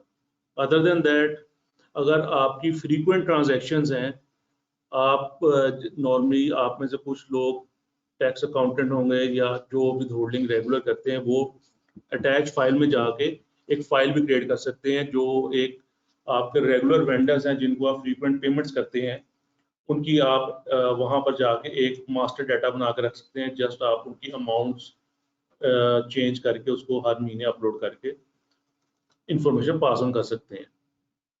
अब यहाँ पे आप फर्दर जब ये अमाउंट ऐड ऑन कर लेंगे तो आप यहाँ पे देख सकते हैं कि नीचे एक मोड ऑफ पेमेंट आ रहा है ADC और अमाउंट। अब बेसिकली जो मेन अराउंड 16 अगस्त 2020 से एक मैंडेटरी रिक्वायरमेंट आ गई है कि जितने कॉर्पोरेट टैक्स पेयर्स हैं वो अपनी पेमेंट थ्रू ADC मोड करेंगे। ADC मोड के तहत करने का पर्पस ये, पहले आपके पास ऑप्शन आती थी कैश की, चेक की, पे ऑर्डर की और ADC की, डायरेक्ट डेबिट की। आप सिर्फ ADC है या डायरेक्ट डेबिट नॉर्मली कंपनीज नहीं है रिलेक्टेड है यूज करने में, डेफिनेटली आप FBR को डायरेक्ट डेबिट अथॉरिटी देते हुए रिलेक्टेड फील करते हैं। तो नॉर्मली ADC ई पेमेंट का आपको थोड़ा एलैबोरेट करता है चलूं कि अब जितनी भी आपने पेमेंट करनी है इनकम टैक्स की, नॉर्मली जो हम करते हैं, जो अपना टैक्स का जो चेक है वो बनाते हैं deputy commissioner of income tax के नाम पे या टैक्स अथॉरिटी के नाम से। अब वो प्रोसेस खत्म हो गया अंडर ADC। अंडर ADC आपका जिस बैंक अकाउंट में आप अकाउंट मेंटेन रखते हैं, आपने उसी बैंक में अपनी विथहोल्डिंग जमा करवानी है। आप ADC सिलेक्ट करके अमाउंट लिखेंगे और PSAD जनरेट कर लेंगे। PSAD फिर आप अपने बैंक के नाम का चेक लिखेंगे और वहां पर जमा करवाएंगे, क्योंकि अंडर ADC सिस्टम आप जब टैक्स जमा कराएंगे उसके 1-2 घंटे बाद ही आपका CPR जनरेट हो जाएगा, क्योंकि आप सारा सेंट्रलाइज सिस्टम है through state bank of Pakistan सारे फंड्स रूट हो रहे हैं। तो आप अब जो एक लैप्स आता था कि आप पहले PSAD प्रिपेयर करते हैं जमा करवाते हैं, तो यहाँ पर स्टेटस जब बैंक उसका क्लियरिंग में डालता है तो रिसीव का स्टेटस आता है, जब वो बन जाता है उसके बाद वहां पे कंफर्म का स्टेटस आ जाता है जब आपका CPR जनरेट हो जाता है। तो ये basically normally 2 working days at least इस पे लगते थे, तो अब ये विद इन 2 आवर्स आपका CPR जनरेट हो जाता है।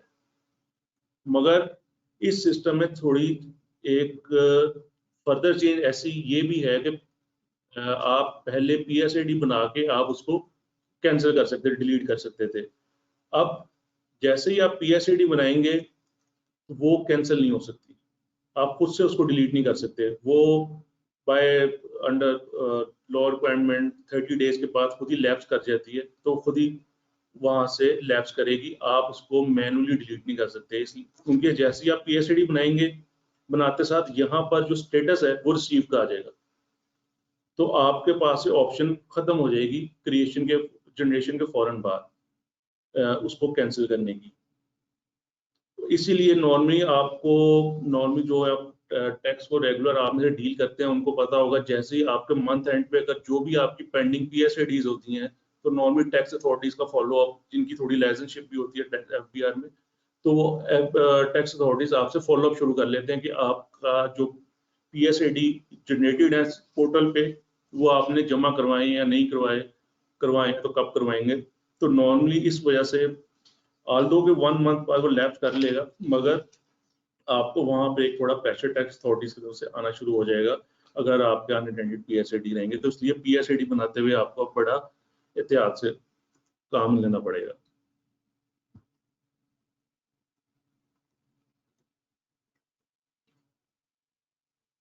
आप अच्छा, now coming on to your questions, so I will take certain questions, then we will move forward. Kumail, sir, you're talking about only basics that we can get from withholding tax. Are we going to cover exemptions and new updates?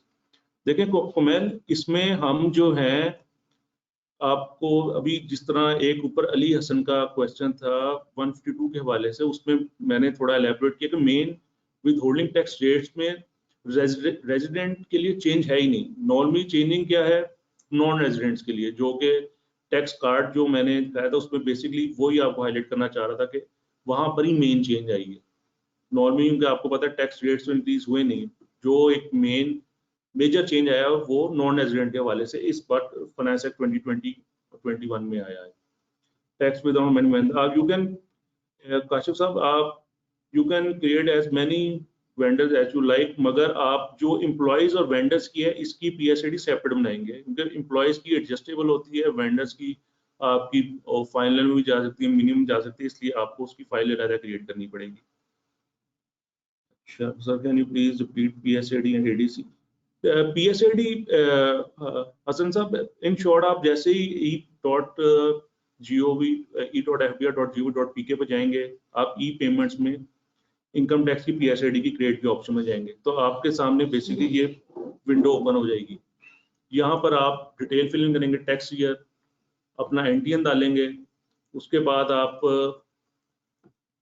अपनी यहाँ पर ये details डालेंगे, resident है, ये by default select होती है option, तो यहाँ पे आप सेक्शन सेलेक्ट करेंगे और NTN या CNIC इनमें से कोई एक चीज डालेंगे तो सिस्टम खुद ही इंफॉर्मेशन रिट्रीव कर लेगा। तो आप टैक्सेबल अमाउंट डालेंगे और रेट डाल के अपनी आपकी ऑटो कैलकुलेट हो जाएगी यहाँ पे टैक्सेबल अमाउंट, उसको आप ऐड करेंगे तो नीचे अमाउंट आ जाएगी, जिसको आप फर्दर यहाँ पे लिखेंगे और PSID जनरेट कर लेंगे। ADC बेसिकली एक पेमेंट मोड है कि अब पहले जो आप पेमेंट्स नेशनल बैंक या स्टेट बैंक में कर रहे थे, अब आपका जहाँ पे बैंक अकाउंट है उसी बैंक में पेमेंट होगी। तमाम कमर्शियल बैंक्स ऑथराइज हैं पेमेंट एक्सेप्ट करने के लिए। जिस तरह के आप रेड हाईलाइटेड नीचे लाइन भी पढ़ सकते हैं, ADC OTC mode of payment have been compulsory for corporate taxpayer and taxpayer can pay its taxes in all banks and branches through cash, pay order, ATM card and internet banking। जब आप इसको create करने जाएंगे तो इसके नीचे एक और रेड हाईलाइटेड लाइंस लिखी होती है कि अगर कोई बैंक रिफ्यूज करता है आपसे टैक्स की पेमेंट लेने को, तो आप जो है FBR या स्टेट बैंक पाकिस्तान को जाके इन्फॉर्म करते हैं। जी काजिब, it's alternate delivery channel. Asif Islam, PSID payment slip ID, can we upload details through Excel file as well? Yes Aqib साहब, बिल्कुल। जो अटैच फाइल की जैसे आप क्लिक करके जाएंगे तो वहां पर आप फाइल सैंपल फाइल अवेलेबल होती है, आप उसको क्लिक करके उसको डाउनलोड कर लेंगे और वहां पे इंफॉर्मेशन फिल इन कर लेंगे।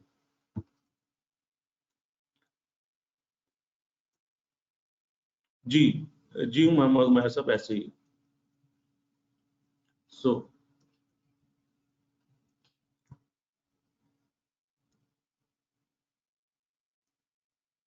अच्छा, अब आप आ जाते हैं, आप गोइंग फॉरवर्ड। अब आप अच्छा मोहम्मद इजाज साहब, आपने जो इनकम टैक्स पेमेंट का चेक है ना, जिस बैंक में आपका अकाउंट है आपने उसके नाम भी चेक बनाना है। लाइक आपका बैंक अल्फला में चेक है तो बैंक अल्फला के नाम की फेवर में आप चेक लिखेंगे और अलॉन्ग विद PSID आप सबमिट करवा देंगे। अच्छा, अब ये आपके सामने स्क्रीन में मैं एक थोड़ा सा स्नैपशॉट लगाया हुआ है वैलिडेशन शीट का। जब आपने टैक्स तो जमा करवा दिया, अब आपको स्टार्ट में मैंने बताया था कि आपने विदहोल्डिंग स्टेटमेंट भी फाइल करनी है अंडर सेक्शन 165। तो आपको जब आप और उसके अब पहले बाई एनुअल रिक्वायरमेंट थी from finance act 2021, it's now quarterly. आपको हर क्वार्टर खत्म होने के 20 दिन के अंदर अपनी विदहोल्डिंग स्टेटमेंट फाइल करनी है। अब आप विदहोल्डिंग स्टेटमेंट जो है वो आप मैनुअल एंट्री के तहत भी फाइल कर सकते हैं और एक उसकी वैलिडेशन शीट जो एक्सेल शीट है उसके थ्रू भी आप फाइल कर सकते हैं। आपको बिफोर दैट मैं आपको बता दूं कि आपको विदहोल्डिंग स्टेटमेंट फाइल करने के लिए पहले आपको irs.fbr.gov.pk पे लॉगिन करना है। वहां पे आप विदहोल्डिंग एडवांस टैक्स के टैब में जाकर विदहोल्डिंग टैक्स स्टेटमेंट सेलेक्ट करेंगे, क्वार्टरली विदहोल्डिंग ओरिजिनल। अभी बिकॉज अमेंडमेंट्स अभी आई हैं तो अभी ये वाली ऑप्शन आपको नहीं नजर आएगी क्वार्टरली विदहोल्डिंग स्टेटमेंट की, आपको वहां पे बाई एनुअल की नजर आएगी। क्योंकि नॉर्मली आपको पता है कि FBR का थोड़ा ट्रेंड है कि वो जैसे ही ड्यू डेट आती है उसके बिल्कुल पास आके अमेंडमेंट्स IRS पे अपलोड करता है, वो इमीडिएटली अमेंडमेंट्स इनकॉर्पोरेट नहीं करता IRS के ऊपर। तो वहां पर आप जो बाई एनुअल है उसकी जगह क्वार्टरली होपफुली जल्दी आ जाएगा टैब बिफोर 30 सितंबर, तो वहां पे वो सिलेक्ट करेंगे। आप वहां पर रेलिवेंट पीरियड सिलेक्ट करेंगे, अपलोड करेंगे रेलिवेंट और वैलिडेशन शीट, CPR अटैच करेंगे, स्टेटमेंट फाइल करेंगे। इसकी एक लाइव डेमो हम अभी देखेंगे।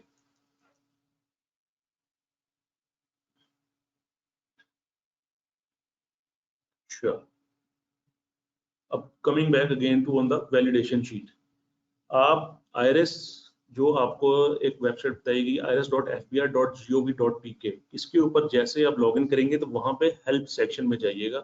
हेल्प सेक्शन में जाके आप विदहोल्डिंग स्टेटमेंट का टेम्पलेट डाउनलोड कर सकते हैं। वो ये एक स्नैपशॉट आपको लगाया हुआ है आपके सामने।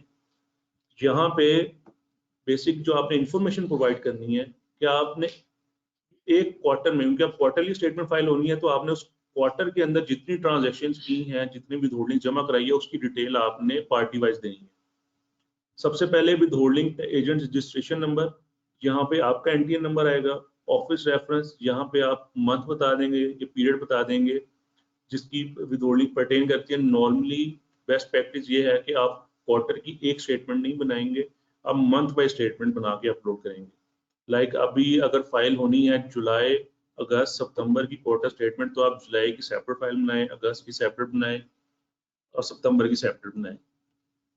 उसके बाद आप सबसे पहले देंगे registration number. Registration number without dash आप उसका एनटीएन और सीएनए या सीएनएसी नंबर आप उनका लिख देंगे। आइडेंटिफिकेशन टैब खाली रहेगा, यहाँ पे आप नेम लिख देंगे। ट्रांजैक्शन डेट, जिस दिन आपने पार्टी को पेमेंट किया वो लिखेंगे। कोड्स में इसी विद होल्डिंग जो एक्सेल की शीट है इसके यहाँ पे एक सेपरेट टैब बना होगा। आपने जो भी परसेंटेज की विद होल्डिंग किया या जिस भी सेक्शन में की है विद होल्डिंग, उसका एक स्पेसिफिक कोड इस एक्सेल शीट में लिखा होगा। आपने वो दूसरी स्प्रेडशीट से यहाँ पे कॉपी कर लेना है। उसकी अमाउंट लिखेंगे, कितनी आपने ग्रॉस अमाउंट थी। अगर तो वो एग्जेम्प्ट है तो आपने उसका एग्जेम्पशन कोड डाल देना। एग्जेम्पशन कोड भी इसी एक्सेल फाइल की सेकंड स्प्रेडशीट में मेंशन होंगे हर ट्रांजैक्शन के। तो आप अगर तो एग्जेम्प्ट है तो एग्जेम्पशन कोड डाल देंगे तो आपका काम सफाइस हो गया। मगर अगर तो आपने विदहोल्डिंग किया तो एग्जेम्पशन कोड वाला टैब कॉलम खाली रहेगा और जितना आपने टैक्स विदहोल्ड किया है आप वो लिख देंगे। इसी तरह आप पूरी शीट को फिल्डअप कर लेंगे और आप वैलिडेट का बटन दबा देंगे। जैसे आप वैलिडेट प्रेस करेंगे तो ये जो आप ग्रीन देख रहे हैं ऐसा ही स्टेटस यहाँ पे आ जाएगा। ये जो रेड नॉन वैलिडेटेड है यहाँ पे ग्रीन स्टेटस हो जाएगा और ये वैलिड आ जाएगा स्टेटमेंट में। इसका मतलब है कि अब आप स्टेटमेंट को अपलोड करेंगे, कर सकते हैं सिस्टम में। जब करेंगे तो सिस्टम को एरर जनरेट नहीं करेगा। तो इसकी एक पूरी डेमोन्स्ट्रेशन एक वीडियो के थ्रू हम आप को दिखा देते हैं।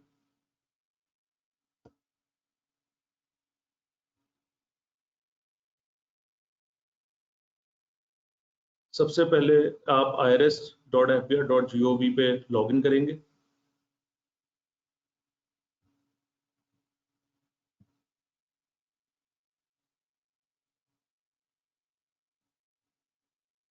इसको मैं थोड़ा इसको बड़ा कर देता हूँ।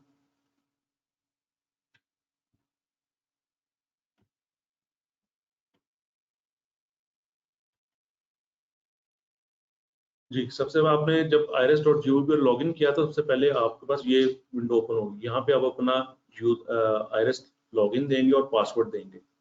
ये मैं आपको यहाँ पे कह रहा था कि जब आप उसको लॉगिन करेंगे, लॉगिन से पहले ये जो हेल्प का जो बना हुआ है ना सेक्शन, हेल्प के सेक्शन में जाके आपको विदहोल्डिंग स्टेटमेंट का टेम्पलेट मिल जाता है एक्सेल फाइल का।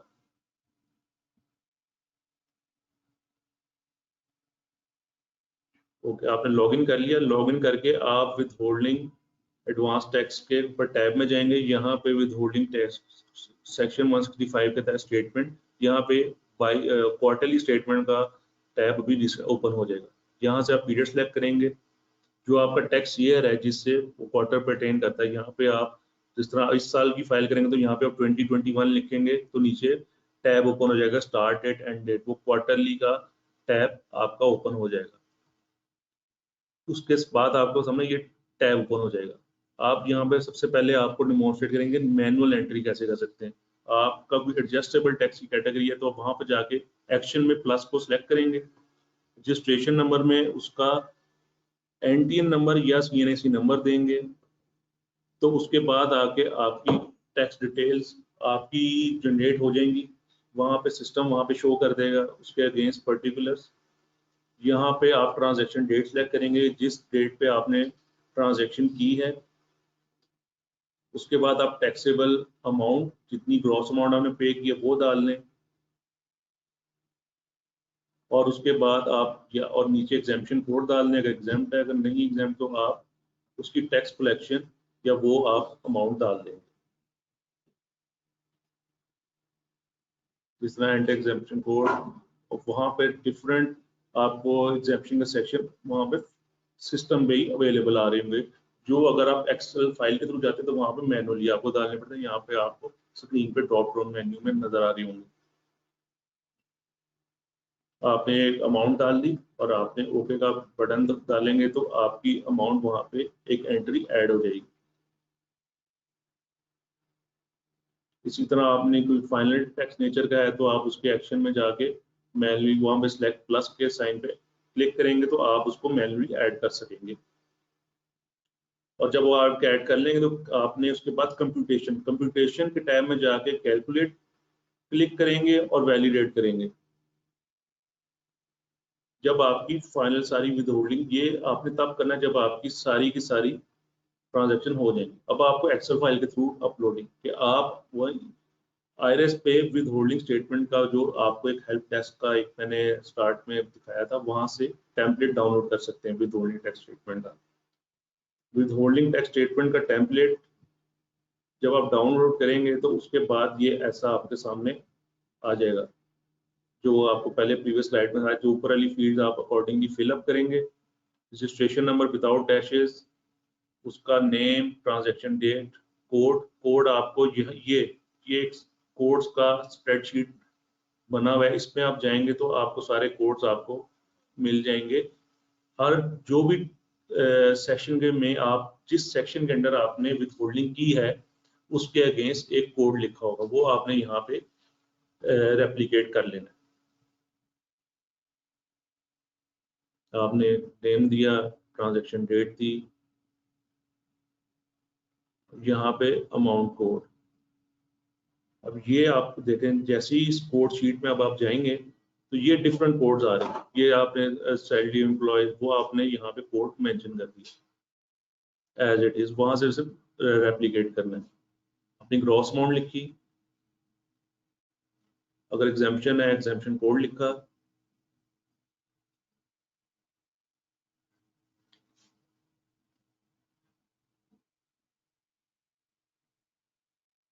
और इसको आगे आपने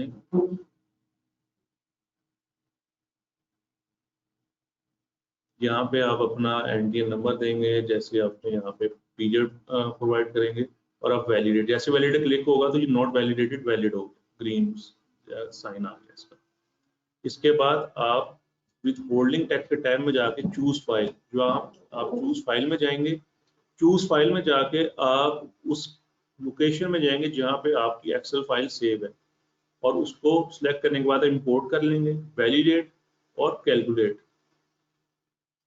जैसे आपने इंपोर्ट किया, जो आपने दो ट्रांजैक्शंस वहां पे देखा था एक्सेल फाइल में लिखी, दोनों यहाँ पे आ गई हैं।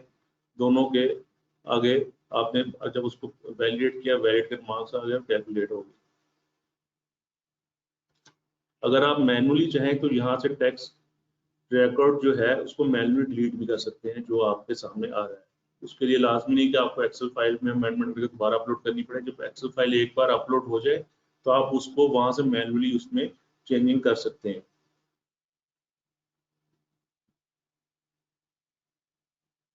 जब आपने ये एंट्री कर ली, उसके बाद आप पेमेंट के टैब में जाएंगे। पेमेंट के टैब के अंदर आपको इस प्लस साइन पे क्लिक करना है। प्लस साइन पे जब क्लिक करेंगे तो आपको सारे सीपीआर शो हो जाएंगे जो आपने टैक्स विदड्रॉ करके जमा करवाए हैं। तो आप वो जितने भी उस पीरियड से परटेन करते हैं या जो आपने ट्रांजैक्शंस अपलोड की हैं आईआरएस पे, उसके आप सीपीआर सेलेक्ट कर लेंगे। जब आप सीपीआर सेलेक्ट कर लेंगे उसके बाद आके आप विद होल्डिंग समरी में जाके उसको रीचेक भी कर सकते हैं कि आपका जो टैक्स कैलकुलेटेड और टैक्स डिडक्टेड है वो टैली कर रहा होगा। आफ्टर दैट आप अपना वेरिफिकेशन टैब में आएंगे, अपना नाम लिखेंगे, यहाँ पर इंडिविजुअल अपना CNAC लिखेंगे और वेरिफिकेशन पिन ये डाल के वेरीफाई कर देंगे। इसका मतलब पता है आपने जितनी इंफॉर्मेशन दे रही है आप उसको वैलिडेट कर रहे हैं, वेरीफाई कर रहे हैं कि ये एक्यूरेट है, और इसके बाद आप स्टेटमेंट को सबमिट कर देंगे। यहाँ पे ऊपर जैसे वेरीफाई करें उसके बाद आप सबमिट का बटन दबा देंगे तो ये स्टेटमेंट आपकी फाइल हो जाएगी। ये एक सारा एक प्रोसेस है। आप आफ्टर सबमिशन डाटा चेंज नहीं कर सकते, आपको रिवाइज स्टेटमेंट फाइल करनी होगी। उसका जहाँ पे आप स्टार्ट में 165 की स्टेटमेंट सेलेक्ट करते हैं वहां पे आपको रिवाइज स्टेटमेंट एक ऑप्शन है कि आपको वो फाइल करनी पड़ेगी। आपको विद इन 10 डेज आप ये फाइल कर सकते हैं। अच्छा, अब टू सबमिट आप कि जो अभी तक हमने एक विद होल्डिंग के हवाले से, जो एक पेमेंट के हवाले से एक पढ़ा है, उसकी 3 स्टेजेस हैं। अगर इन शॉर्टली उसको हम डिस्क्राइब करें, सबसे पहली स्टेज क्या, आप पेमेंट करेंगे विद होल्ड करके जो एप्लीकेबल टैक्स होगा, उसका उस जो आपने विद होल्ड किया है वो उसका आप एक चालान जनरेट करेंगे और उसको विद इन 15 डेज, जो कि रूल ऑफ थंब है, उसमें आप उसका चालान जनरेट करके उसको जमा करवा देंगे गवर्नमेंट ट्रेजरी में। उसके बाद जो फाइनल स्टेज है कि आपने विद होल्डिंग स्टेटमेंट उसकी एवरी क्वार्टर जो कि रिक्वायरमेंट है आपने वो फाइल कर देनी है, तो आपकी as a withholding agent आपकी ऑब्लिगेशन कंप्लीट हो जाएगी। सो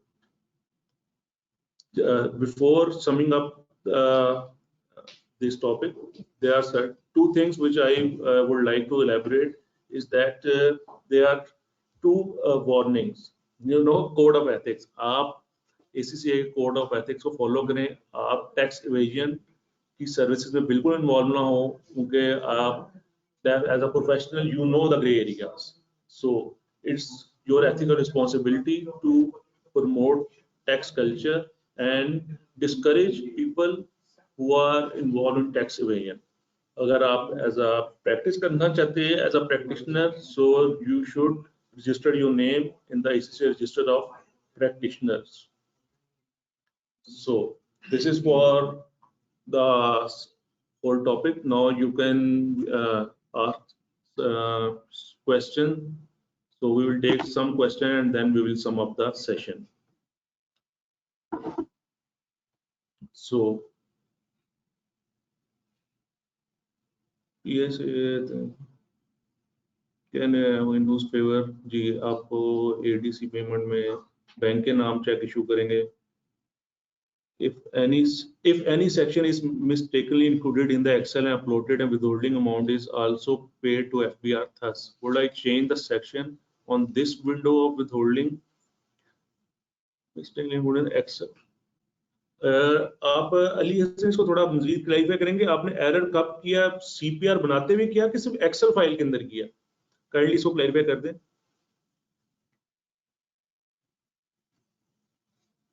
बिल्कुल मोहम्मद उस्मान, ये एक फैक्ट है, टैक्स इवेजन पे ही मोस्टली कंसल्टेंसी इन्वॉल्व है server for annual payments.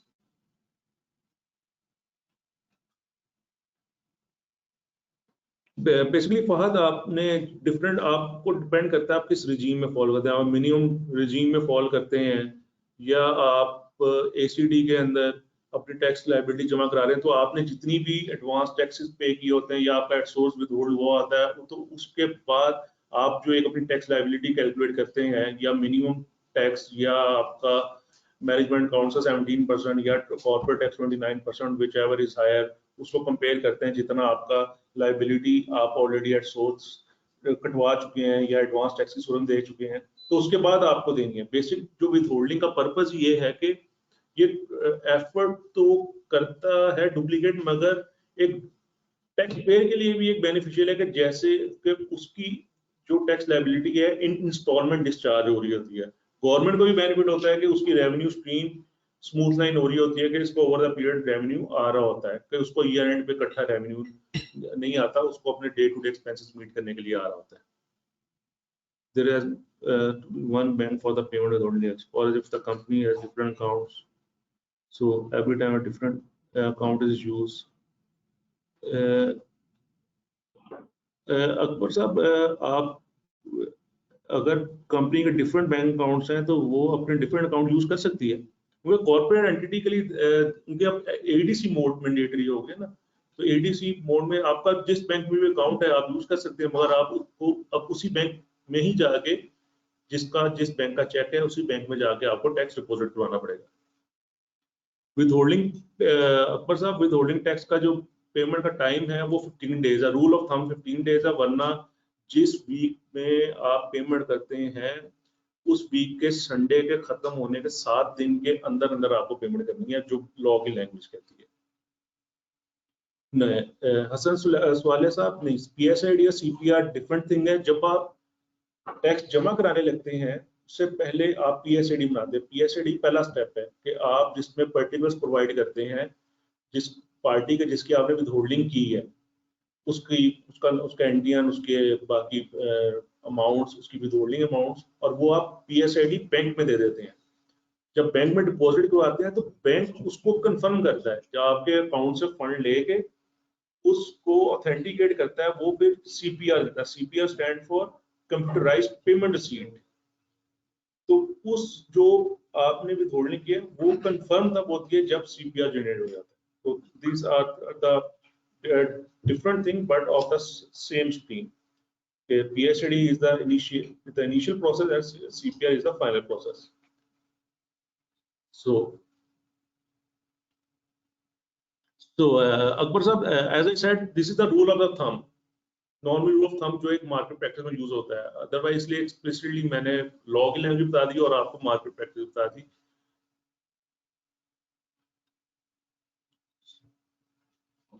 So any other question?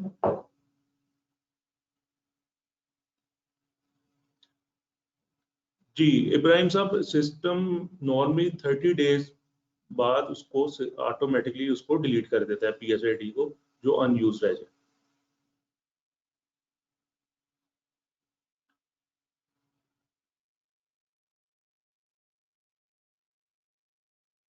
Any other question or चले? Thank you guys.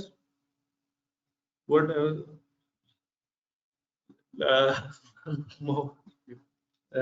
Mohammad Rai sahab and Aslam. So for your questions, I will hand over to Mr. Hafiz Sulman sahab. So he will add further into the discussion. So over to Hafiz sahab.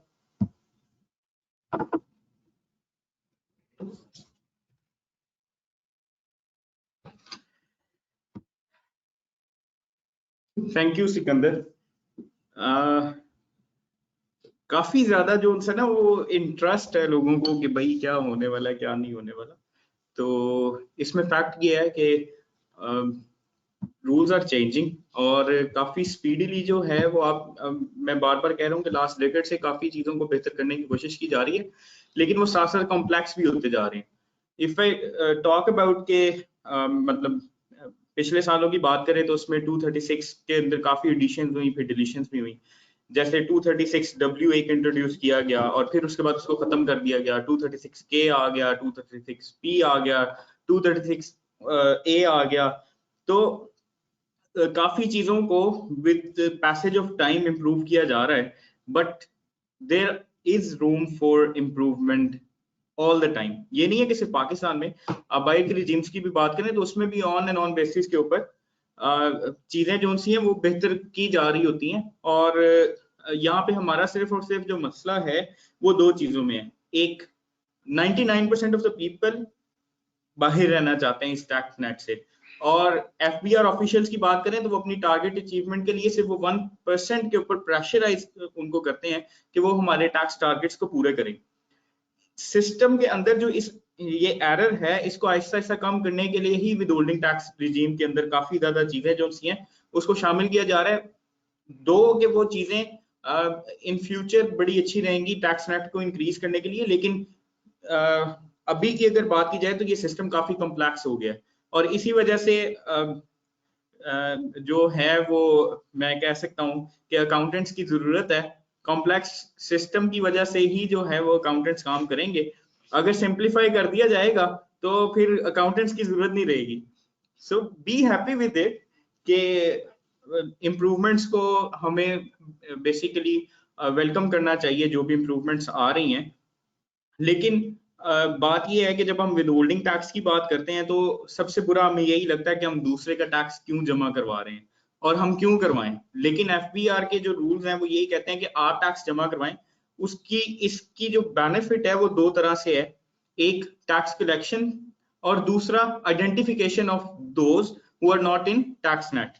So let's have some question here first. And what happen if PSID to file monthly statement under section 1 still available in IS deposit? Moment, can I know why? Monthly statement की I don't know. जब आप उसकी option जरूर available है, लेकिन ज्यादातर लोग उसको प्रेफर करते हैं कि वो उसको बाय एनुअल या क्वार्टरली कर लें। क्वार्टरली जो स्टेटमेंट ऑफ फाइलिंग है वो अभी न्यूली इंट्रोड्यूस की गई है, इससे पहले इसको बाय एनुअल किया गया था। अब क्वार्टरली जो है वो आपके पास अवेलेबल है। पूरे साल के withholding tax challan consolidated नहीं मिलते कहीं से, so that we can easily provide to vendors.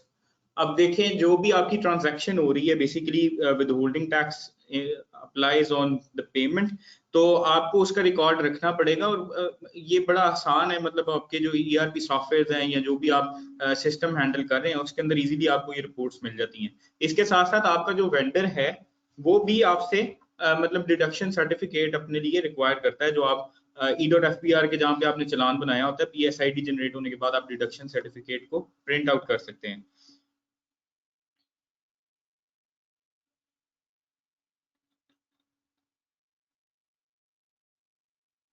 देखें, जो रेफरेंस मटेरियल है वो बेसिक तो आपका इनकम टैक्स ऑर्डिनेंस 2001 है।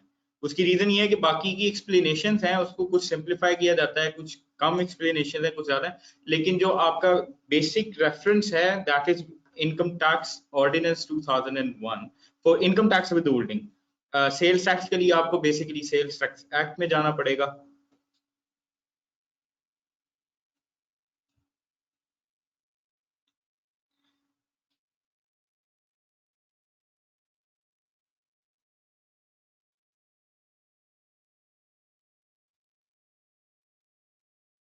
अच्छा, PSID जनरेट करने के लिए बेसिकली कॉन्फिडेंशियलिटी को मेंटेन रखने के लिए हमने कोई PSID यहाँ पे जनरेट नहीं किया, but in your practice you can see the videos.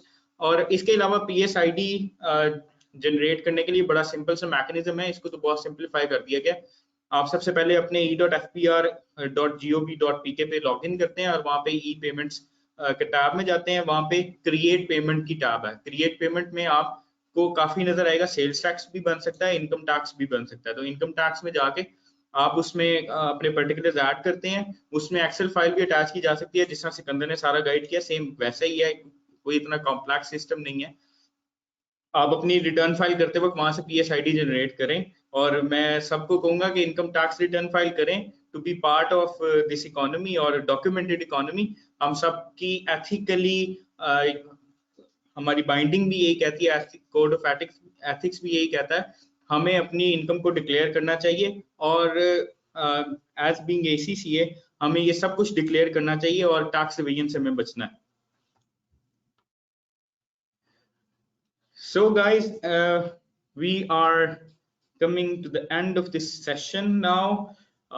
Time is too short, but I suggest you guys to read out the Income Tax Ordinance 2001 thoroughly and इसको साथ जिस तरह की आपकी रिक्वायरमेंट्स है उस तरह पढ़ें।